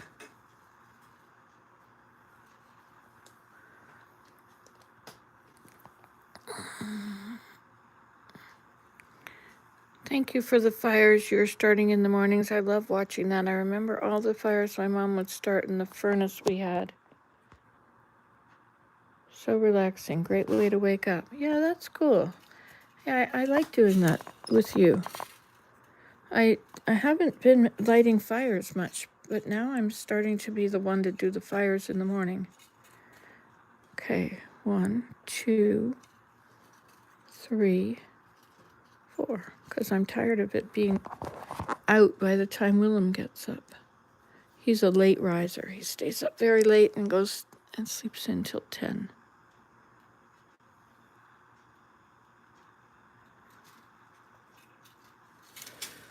This is 2. And this is actually very relaxing. 3. I've had to pull back dozens of them, or some of them several times. So dozens of threads I've had to thread a few times back here, as I would find that I had lost a whole bunch of threads that were not in there. There's no hope for that. So that's 1, 2, 3. Okay, so now we need 4, 3, 2, 1. And we'll come over to here and see which one is next. Appears that this is next. Oh, what? There's 2 of them there? No, we're fine. Okay, so 4.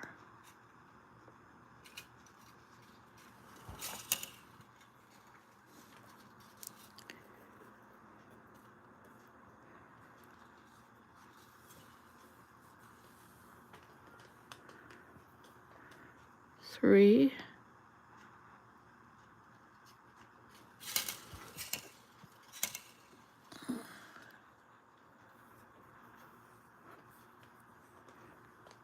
2.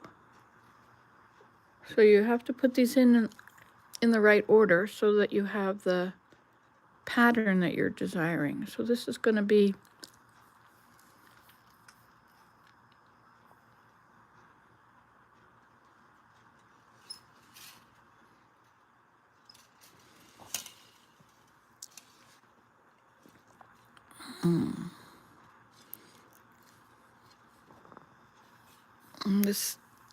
this cross is so important, because then you know which one goes next. Otherwise, they all get crossed and you have a big problem.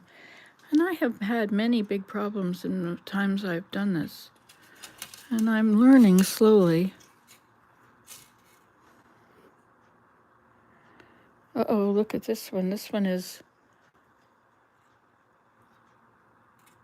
That one goes there and that one goes there.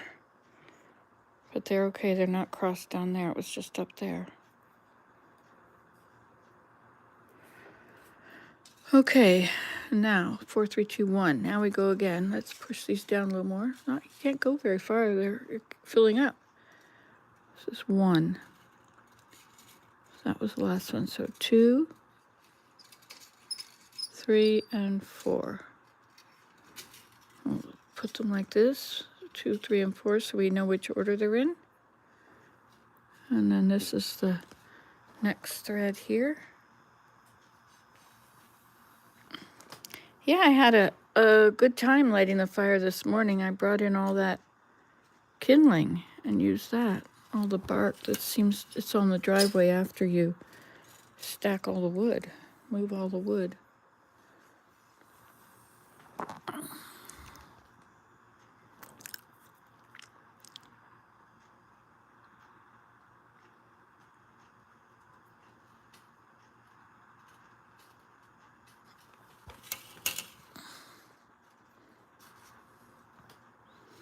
Look at the progress we're making here.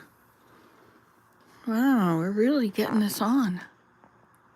I'll be weaving before you know it. I had thought this is probably the last warp I'll put on in my lifetime, because I'm 70. But I don't know, maybe I won't. It depends how long I live, right? Lots of people live a long time after 70, so look at this. They're all there. Okay, we're going to tie these separately. Get these in.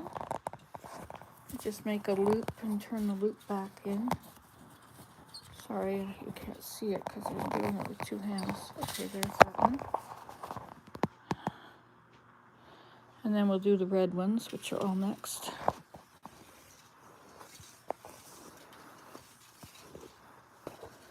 Okay, and then I'll just make a little loop, like so. And then these can all be together, I guess.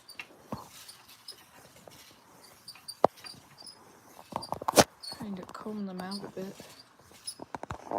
Right, and then make a little loop and pull it through. There.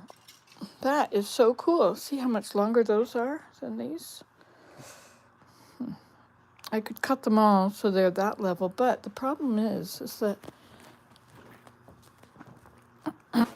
there's this big gap on here, which means that in order to pull them over, these are gonna be shorter if they're having to go at an angle. All right, those are done. So that was, what was our last one? 4. You see, you can tell because it can't be this one because there's more threads on the other side of it. And it can't be this one because there's more on the other side of it. It can't be this one because there's this one on the other side of it. So the last one was 4. So here we have 3, 2, and 1.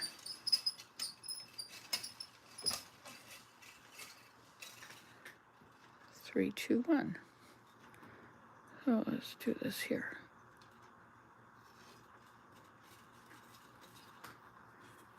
3.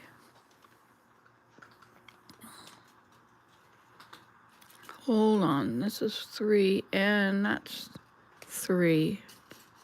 And this is 2. And 1s are way over here now.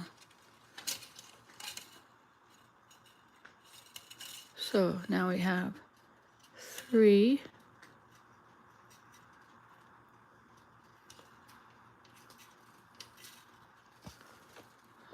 3, and then we have our next one, which is this one, I guess.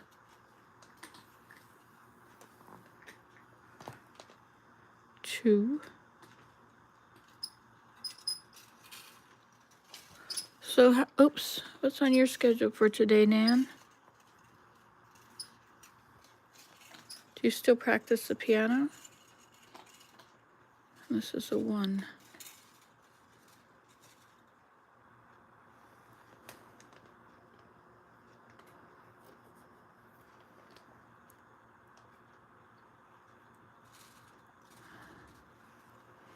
Uh-oh, these are...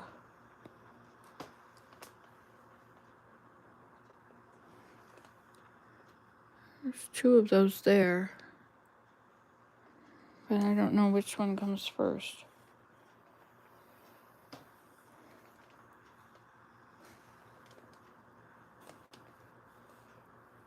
This one, I guess.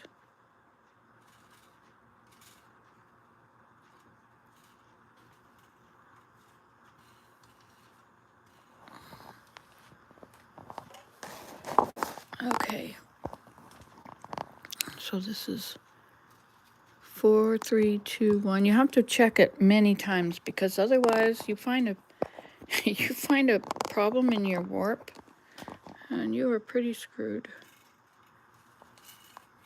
I have to take all kinds of things out. Let's do it again.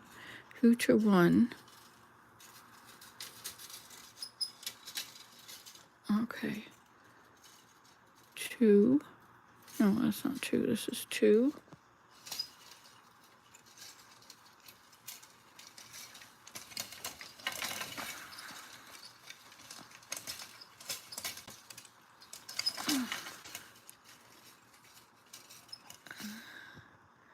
No, not since my hip replacement. I have not played. I need to get a soft piano bench chair so I can play again. I miss it though. I've had some medical issues I'm trying to get resolved. Yeah, you're new hip. You got to make sure you do your exercises every day. Make sure you don't slack off on that, because otherwise you can be completely crippled for a while. So that's 2, 1. Okay, so then 2 is next. 2, 3, and 4. Okay, and this is the next one.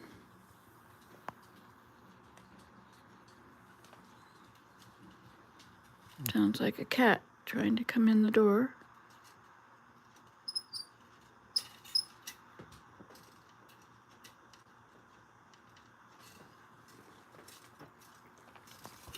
Okay, 2.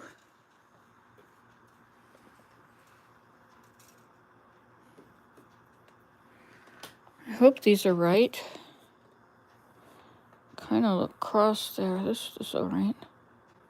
But this one and this one looks like it. Oh, that's fine. Those are done. Okay, we're good. So the last one here was, which way are we going?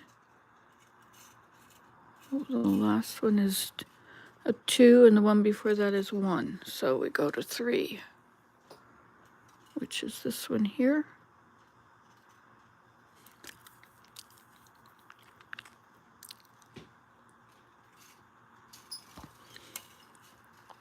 Three.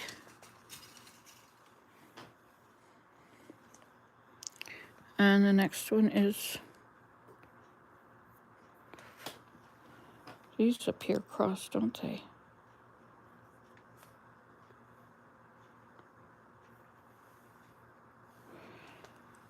I'm going to believe it because the cross is right. Right? Always the cross is right. This is 4. Okay. So that means this is 3, and then 2, and then 1. And we'll bring a few of these over.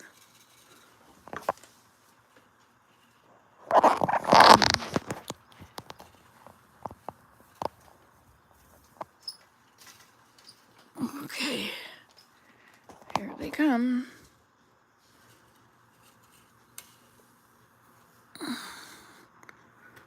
Okay.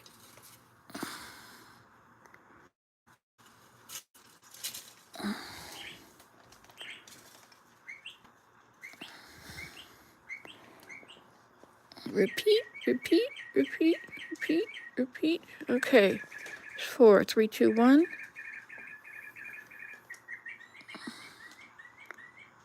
3.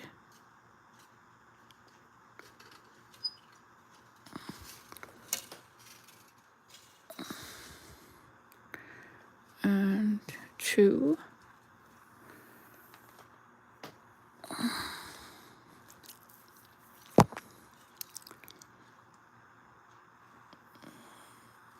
2.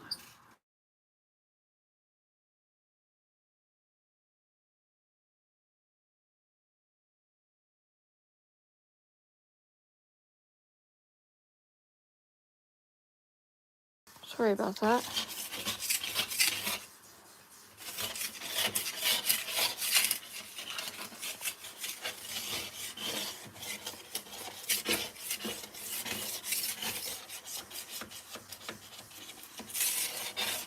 Remember when I cooked eggs on the burner?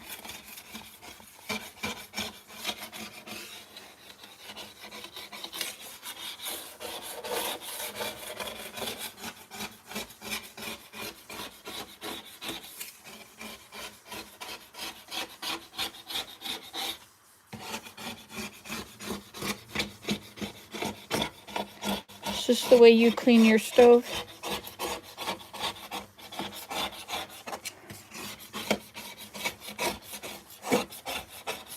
Anna has changed her channel. It's now called The Traveling Walk.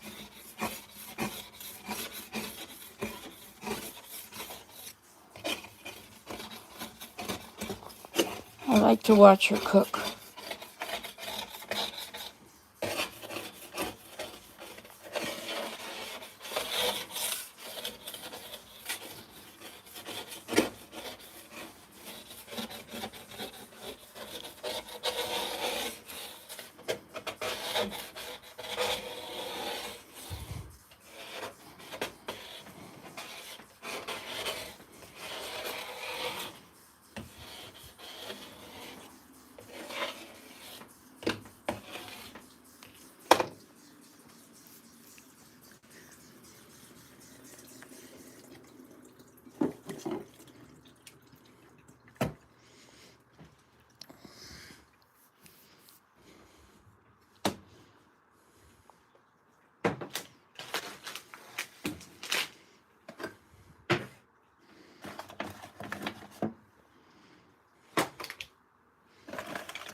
the hard plastic they had in Georgia when I was young.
I'm a little behind on things in here, but I've been working on my weaving.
Okay, there we go. Now, let's make some food.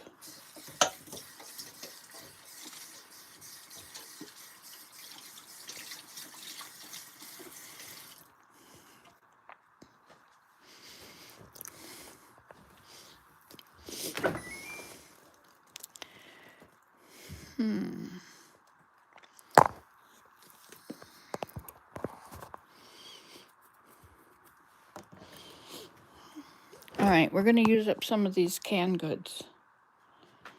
So,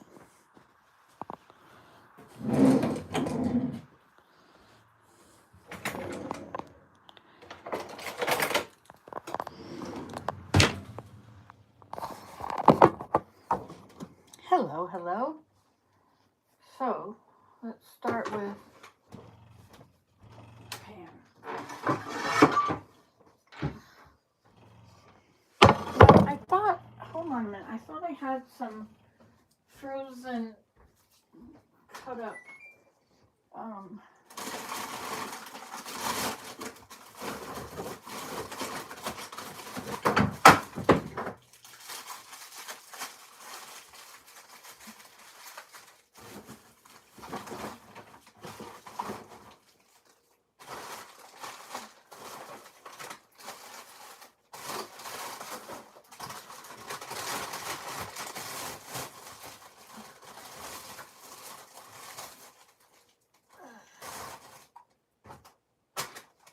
alright. Well, I can't find them.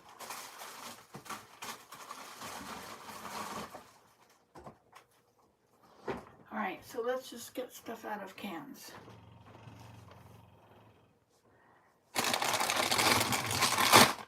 So, what have we got here?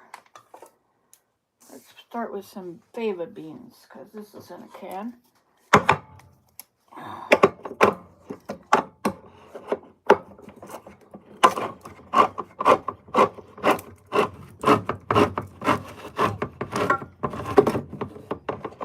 I'm just going to heat things through. I'm not going to do anything fancy. Boy, those look good. Alright, what else have we got here? Take the oldest looking cans first. That's mangoes. That won't work.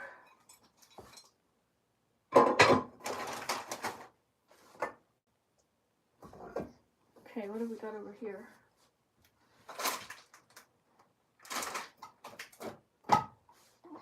Alright, so we'll go for peas. Small tender peas.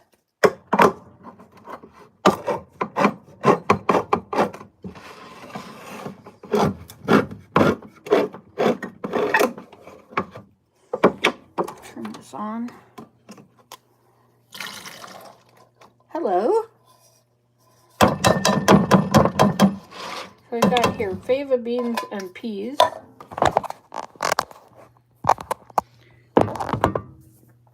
And put in some ginger.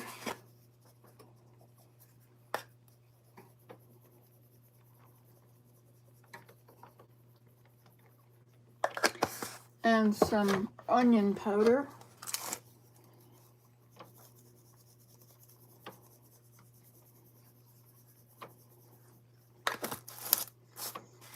And some pepper.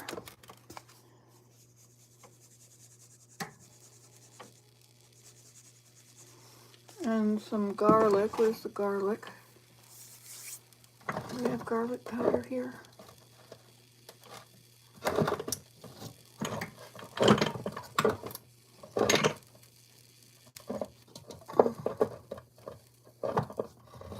I don't see garlic powder. But we have some garlic in a jar.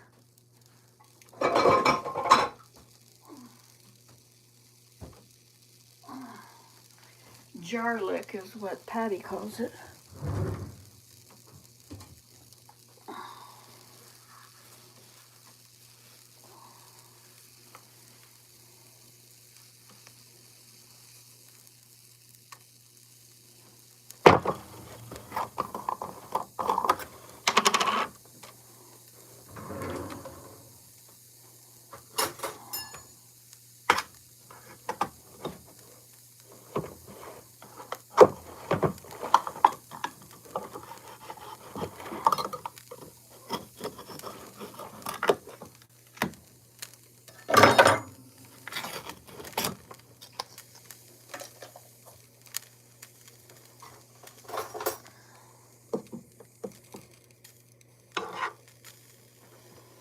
Okay.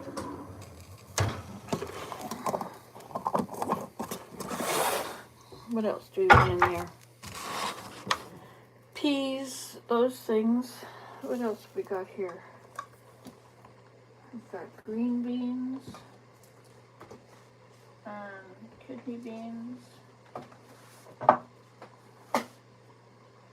We have jackfruit.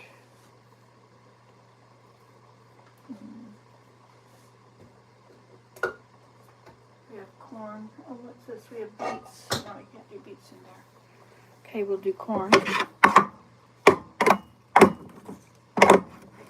I bought these when they were not expensive.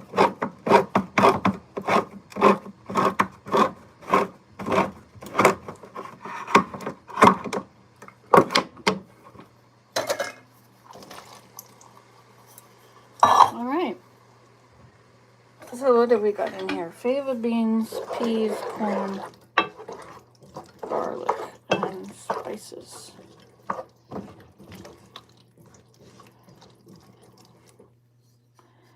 And what else do we want to add?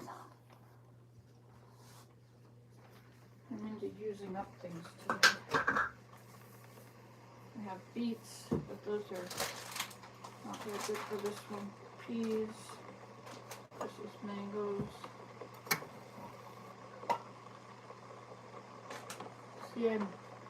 See my little orange that my orange peel? I'm making it into a little container. I know, like, what do you want to do that for? Weird, eh?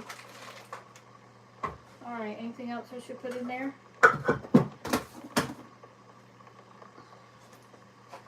Let's put in some spinach. Spinach.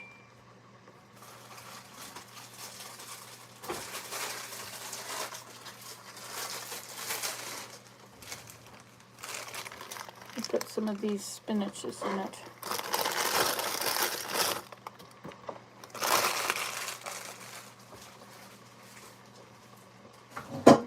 All right, that's it. I'll just heat this up.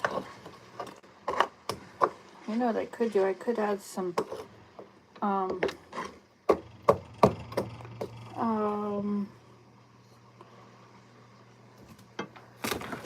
what is this? This soya chaps and masala, skewers of textured soy chunks. How do you do these? Soak 2 skewers per person in warm water for 5 minutes, then squeeze out excess water. Mix 2 tablespoons of yogurt, a tablespoon of soy chap masala, 2 teaspoons of cooking oil, and mix to make a smooth paste. Apply the paste on soaked soya chaps evenly. Heat the oven after 15 minutes. Arrange the chaps on a greased tray and roast for 12 minutes. Carefully bring them out and brush melted butter on both sides. Arrange the other side and place them in the oven. Grill till golden on both sides. Interesting. Well, I don't feel like doing that right now. I'm just going to boil this up.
You know what I'm going to do? I'm going to add some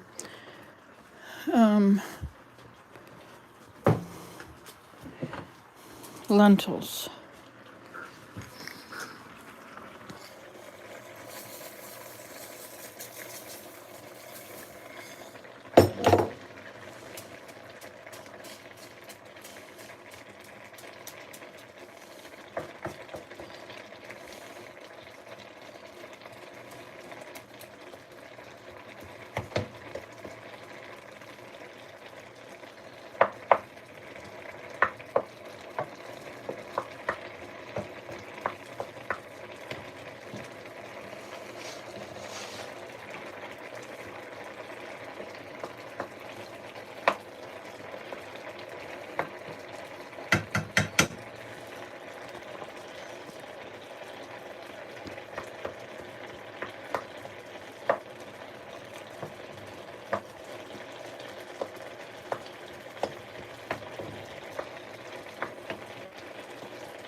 Smells pretty good.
All right, let's see what this tastes like.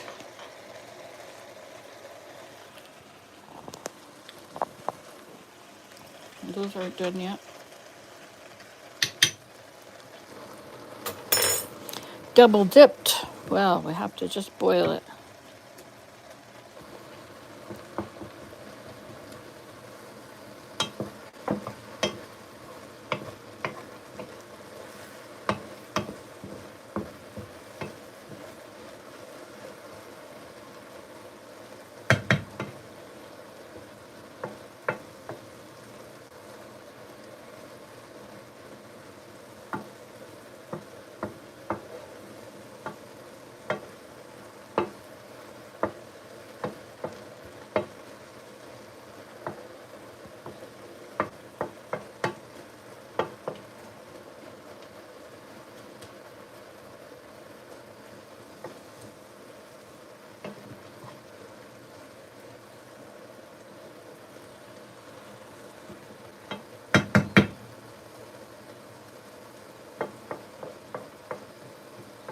Suppose I should put a lid on it. Put a lid on it, Nancy. Let's put a lid on it.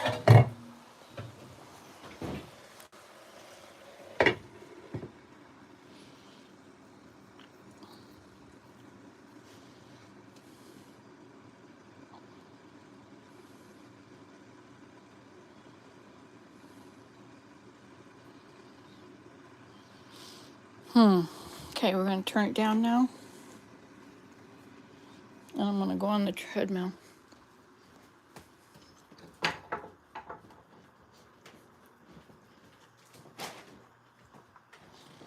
How are you doing, Fire? You look like you could use another lug or two.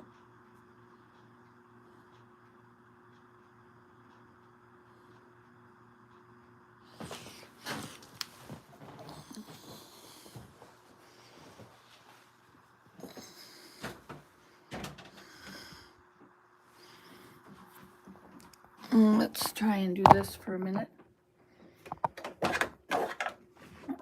Put this on. Let's see what our steps are so far. 1938. Ha ha ha. My goal today is, do you think I can make it to 3,000 today? See, this is very slow. Let's go up to 2. It's just 2 miles an hour.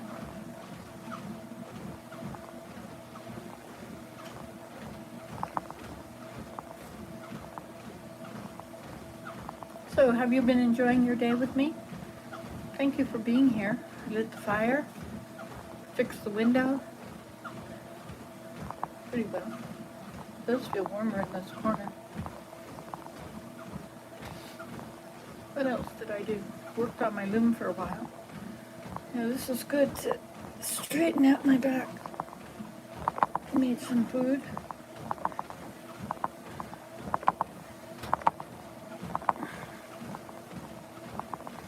Oops. Pulled it out.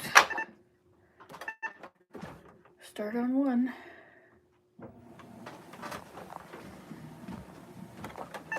Go to 2. If you increase your stride, you don't have to hurry so much. See if I can get my heart rate up high. How high can I get my heart rate? Let's see if I go over to this and go to heart.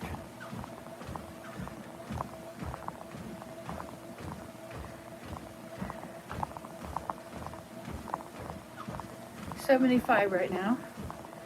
Okay, let's go to 3.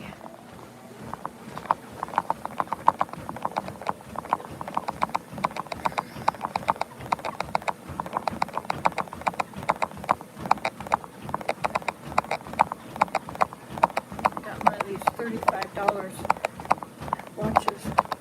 75 still.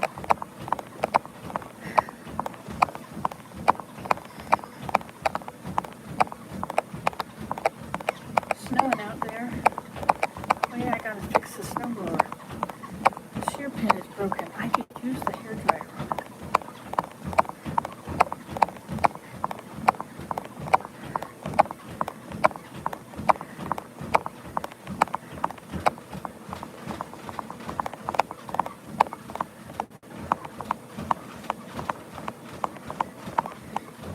Oh, hi, Chumbles. You heard me.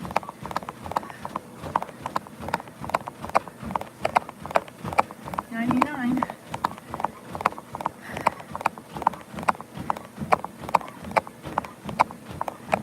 Running from the boogeyman.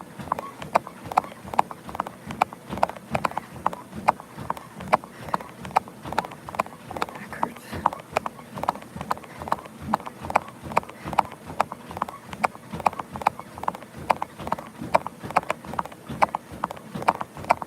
$108.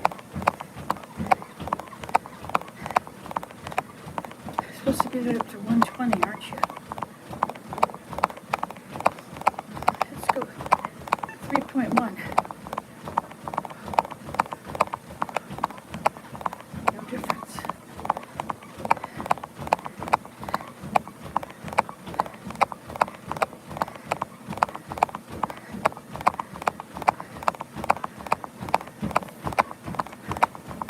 $111. Hi, Kimbles.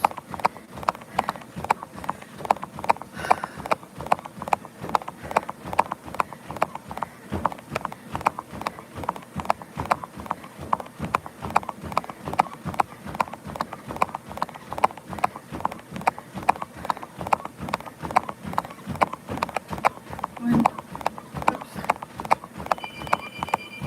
Oh, I get to stop. Okay. Let's go answer the phone.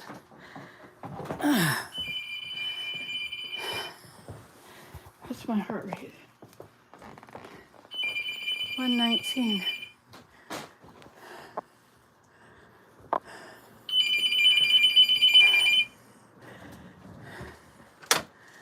Hello? Yes, leave a message. Yes? Okay, thank you. Bye. Okay. All right, gotta stir our dinner again.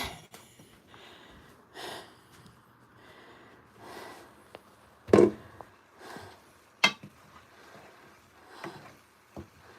it looks good, eh? I think my lentils are done too. They've changed color. They're all green.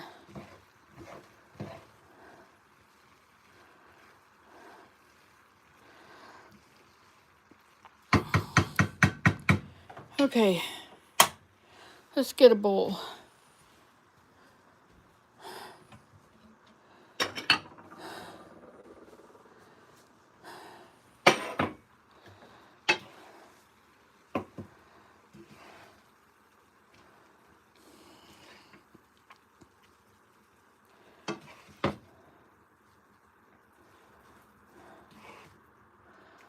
Okay, that's it, done.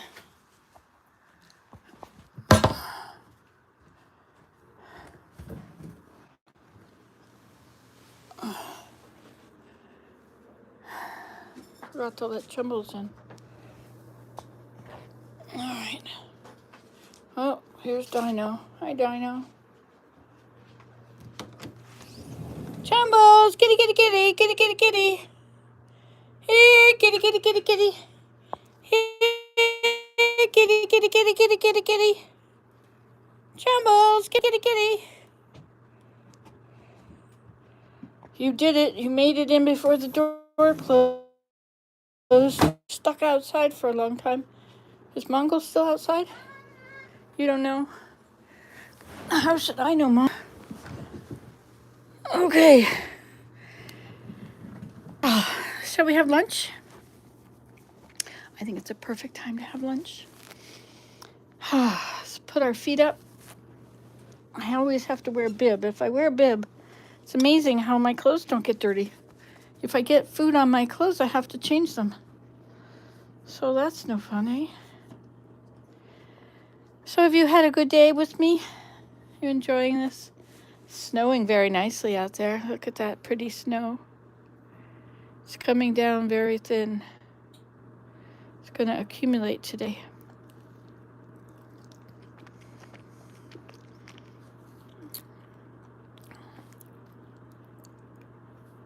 Oops. Hold on. This is too big here. Go over to YouTube and find out what's been happening today.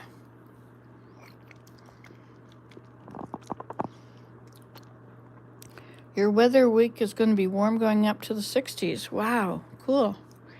We're supposed to get something like that in a few days.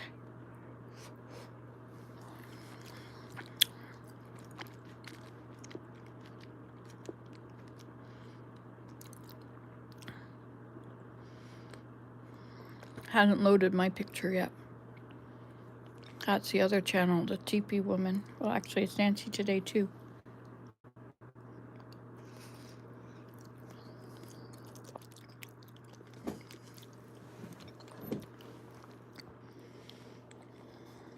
So I didn't go to Mira yet. It's supposed to be 10 to 2. Maybe I'll make it next week.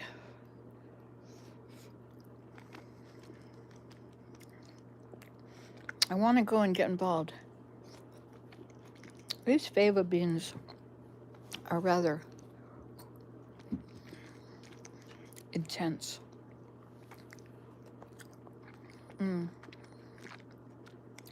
They're really not very good. Probably why people don't eat them a lot. I used to grow them when I was on the farm. They're called broad beans in England. They have kind of a tough skin and a very soft inside. But the taste is kind of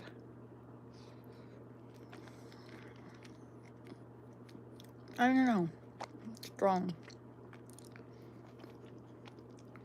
But the rest of this is just wonderful. I thought there would be a lot of salt in the can, so I didn't add any salt. All these corn are crunchy.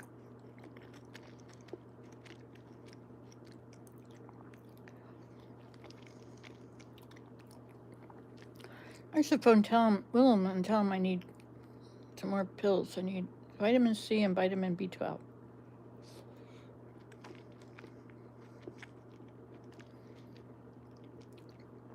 Is there a better kind of vitamin C and vitamin B12 to buy?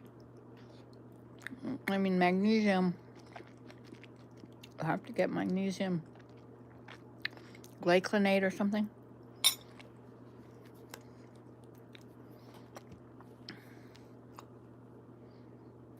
Got a hair in there. 1968.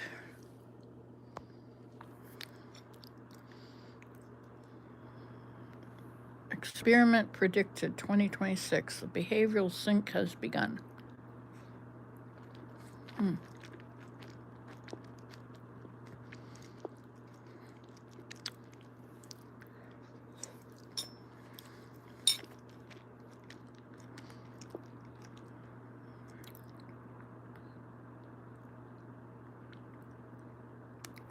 What is she talking about? On the Pulse with Silky. She's pretty good. The world as we know it will end in 2.8 days. We will lose access to space. All right, Silky. Let's see what you have to say about this. This is something where we could say that sentence in Houston. We have a problem, guys. Look up. Look up. It's right now above our head. Thousands of metal objects are screaming through space like faster than a rifle bullet. And that is not good, guys. We could be just days away from disaster. You can see them, you can hear them, but they are there. And if just one thing, guys, goes wrong, just one, we may permanently lose access to space. You hear me right. Access to space. We've looked at space quite often on this channel right now because of this mysterious interstellar object or whatever the heck it is. 3i Atlas playlist is in the end screen, by the way. But guys, this is something that could happen not in decades, not in the distant future. It could I like her. happen now or in days. So guys, Now, I have no idea what she's talking about here, but usually Silky on the Pulse, she'll follow the earthquakes and the volcanoes. I discovered her when before Iceland's volcano erupted. And I haven't been watching that anymore because there seems to be a lot of eruptions in Iceland that just are ongoing. There was one right on the edge of the city, and they used bulldozers and they built this dike around the city so the lava couldn't get them. It was a smart idea. I didn't think of that. And then she was talking all the time about Pozzuoli, a volcano in Italy, and Etna. Etna's got a big crack in the side of it, which means that I'm not sure if it already broke off and came down or it's going to, but and I think Etna is erupting, isn't it? I don't know. Then there's Campi Flegrei, which is a big, huge super volcano right beside Naples. Naples is built on it. And roads are melting and the volcanic gases are coming into basements.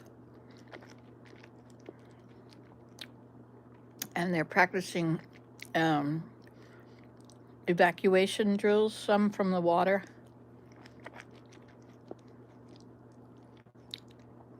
Land isn't going to evacuate very easily. And then she was watching 3i Atlas. 3, meaning the third I for interstellar. Atlas is the name of it. And this is a rock that's been traveling through our galaxy. Comes from interstellar, so way out there somewhere. And it's going very fast. It's possible. It doesn't act like a comet. A comet has a tail that usually points toward the sun. The tail is pointing the wrong way. there's 14 anomalies. It's shooting out gases and all sorts of stuff, and it's likely it's not peopled. It's not a spacecraft. It's not a comet, so it's more, maybe it's a piece of broken planet or something, because it seems to have magnetism, gravity, I guess. Anyway, I haven't watched that for a while, and so now the idea that there is a lot of space junk. This is true. There's a lot of space junk up there. I mean, he left his car up there, Musk. And then they've got satellites everywhere. And before those satellites, we already did see a lot of satellites at night. You'd think they were airplanes, but it was a satellite.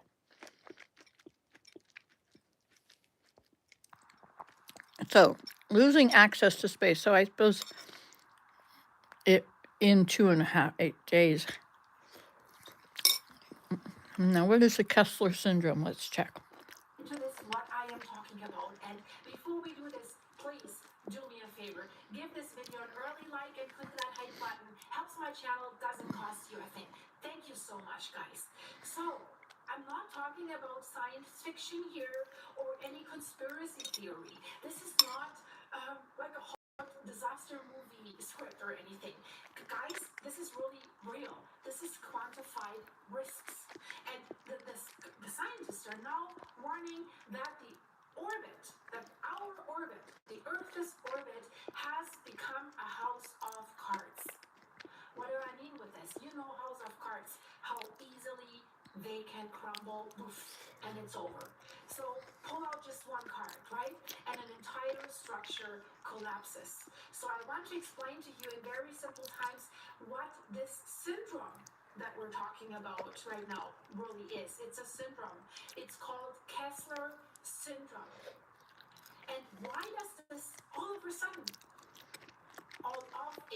you have corrected me quite often.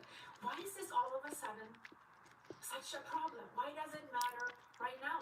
And how could a single event, taking out one card, trigger a chain reaction that, and listen to this, guys, that traps humanity on Earth for generations? Traps. So no more going. Anyway, you're right. 3R Atlas was at its closest to Earth on the 19th. Stefan Burns has a channel. He's a geophysicist, and he watches the sun. He's very used to the sun has its rotation and its own sunspots and the amount of radiation or plasma that it kicks out. And it affects Earth. It actually has a link to earthquakes. It's very interesting. They're talking about the possibility of a big one in San Francisco right now is 45%, which is quite high. You know, it's not 100%, but because earthquakes are around tectonic plates. If you have one on this side of the plate where it's moving, you're going to have another one on the other side. Sometimes if you have one here, you'll have one on the other side of the Earth, right through it. And so, like some of these, the Alaska earthquake, that's directly across from Drake's Passage, I believe. I'm sorry, those were Russia earthquakes, which triggered volcanoes too. Anyway, let's go back and see what she says.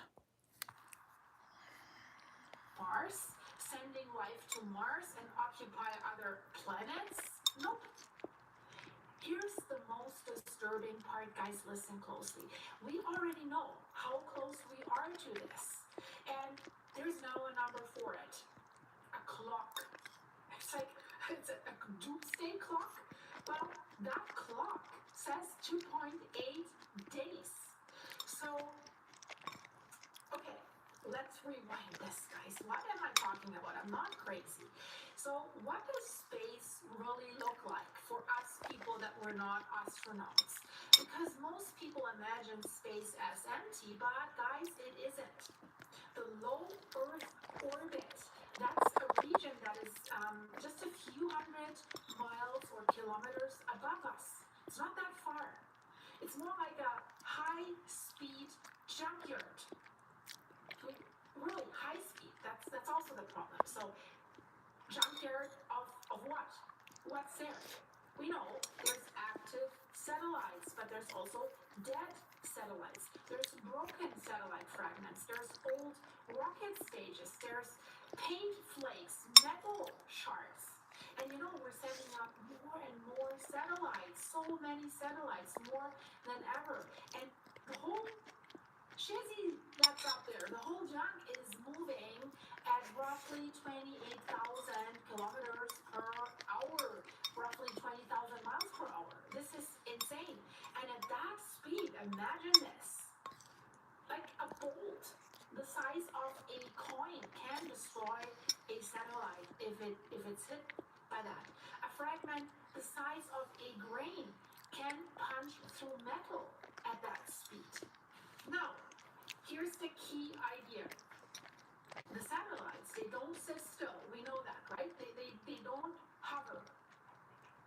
So they race around the Earth every 90 minutes, crossing paths with thousands of other objects.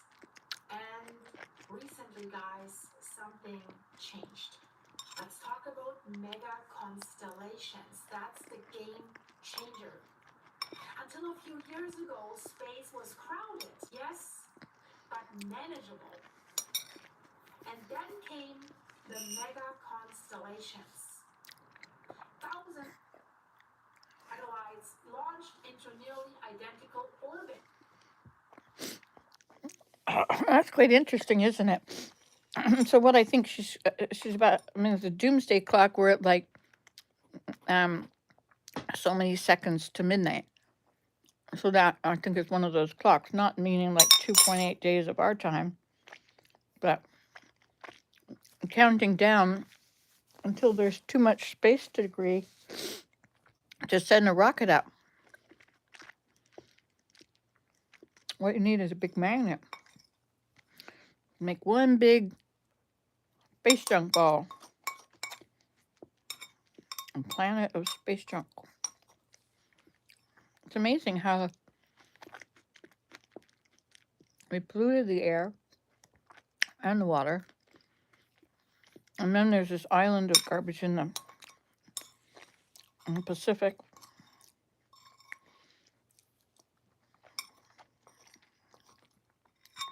And then there's too much junk in space. Not really going to affect me because I'm not going anywhere anyway. I like Earth.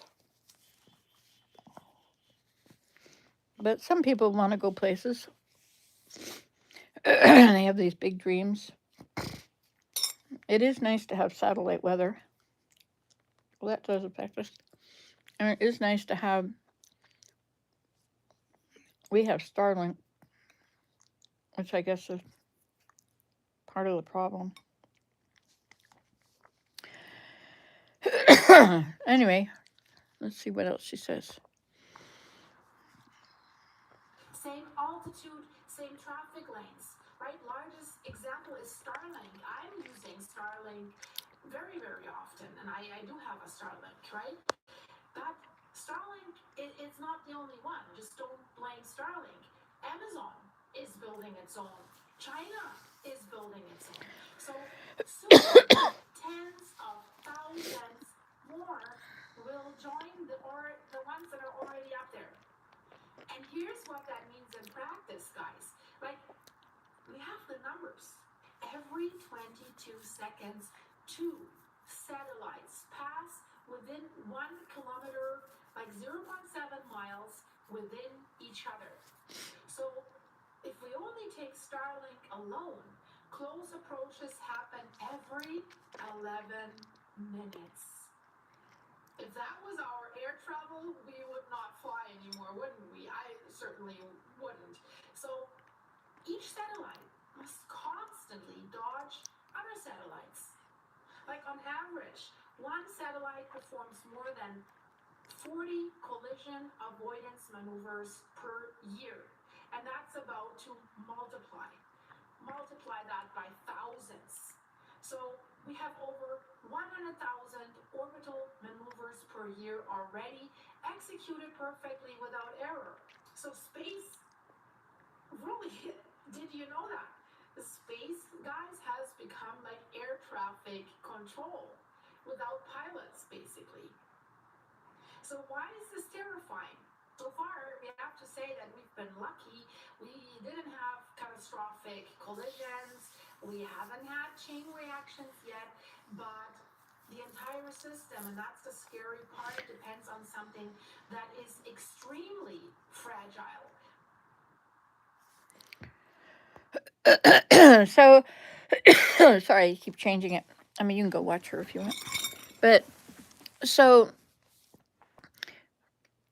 there will come a time when there's so much space junk that it will become a solid mass, you would think, that's orbiting and nothing is moving except in one.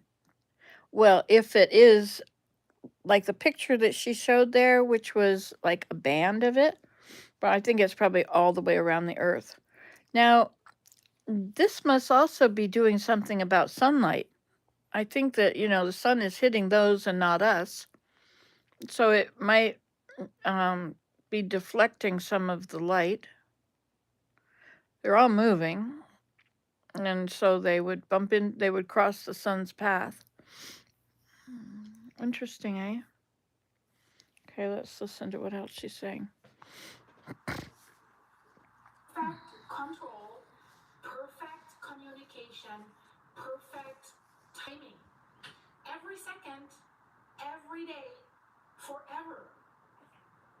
And that raises, of course, the brutal question. It's really brutal. What happens if control is lost? Not forever, not even for a week, just for a short time. What happens?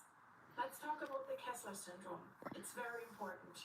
Kessler. Because the Kessler syndrome is a chain reaction. And it works like this. Two objects collide in orbit.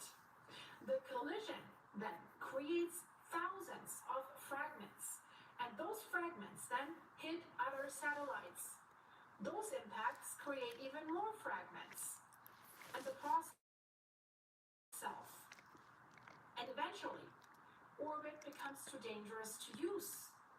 Think about sending a manned spacecraft up there. So, no satellites, no launches, no space travel. That's what it really means. Think about military defense, how they're using satellites. For so many things, we're using this now. On our channel, we talk about earthquake predictions, measuring fault movements with satellites, measuring earthquakes, finding microseismic earthquakes to give predictions for volcanic eruptions. But that's just a tiny fraction of what we use satellites for, right? Navigation. Isn't it? Air traffic control, and I would think the space junk is way up higher than the air, the airplanes, but it would certainly, I mean, I don't really approve of all this airplane flying anyway. I mean, it's so polluting. I mean, there is a section of people in the world, mostly down in the United States, who don't believe that anything is polluting anything at all. But anyway, whatever. So they're intent on polluting as much as they can. But it is definitely affecting everybody's weather. The science, you only have to open your eyes and do a little calculating and figuring it out to know that climate change is real. And it is the second coming. It is precipitating before the second coming, but I think that we can make it worse. We can make it a lot worse than it has to be, and speed it up a lot worse than it has to be, at our own demise, like our own children. We still have to live on this earth until the Savior does come. And if it's, 150 degrees outside, and air conditioning systems just heated up worse. And the storms, we've all seen that the storms they move slower and they do more damage because they're here longer. And putting your heads in the sand and thinking it's not going to matter, but it does matter. It matters a lot. But, all this space junk, nobody seems to care about picking up their garbage, right? Like littering in space, littering into the oceans. For years, I think New York City just dumped its garbage in the ocean. I don't know if that's still the case. But there was a time that the Great Lakes were very dirty, and now I don't think they are. I don't know if you can swim in Lake Ontario now, but you couldn't at one time. And Lake Erie was really bad. We're not that far from Lake Ontario. And it looks like the ocean, but the waves are not quite that big, but they are waves.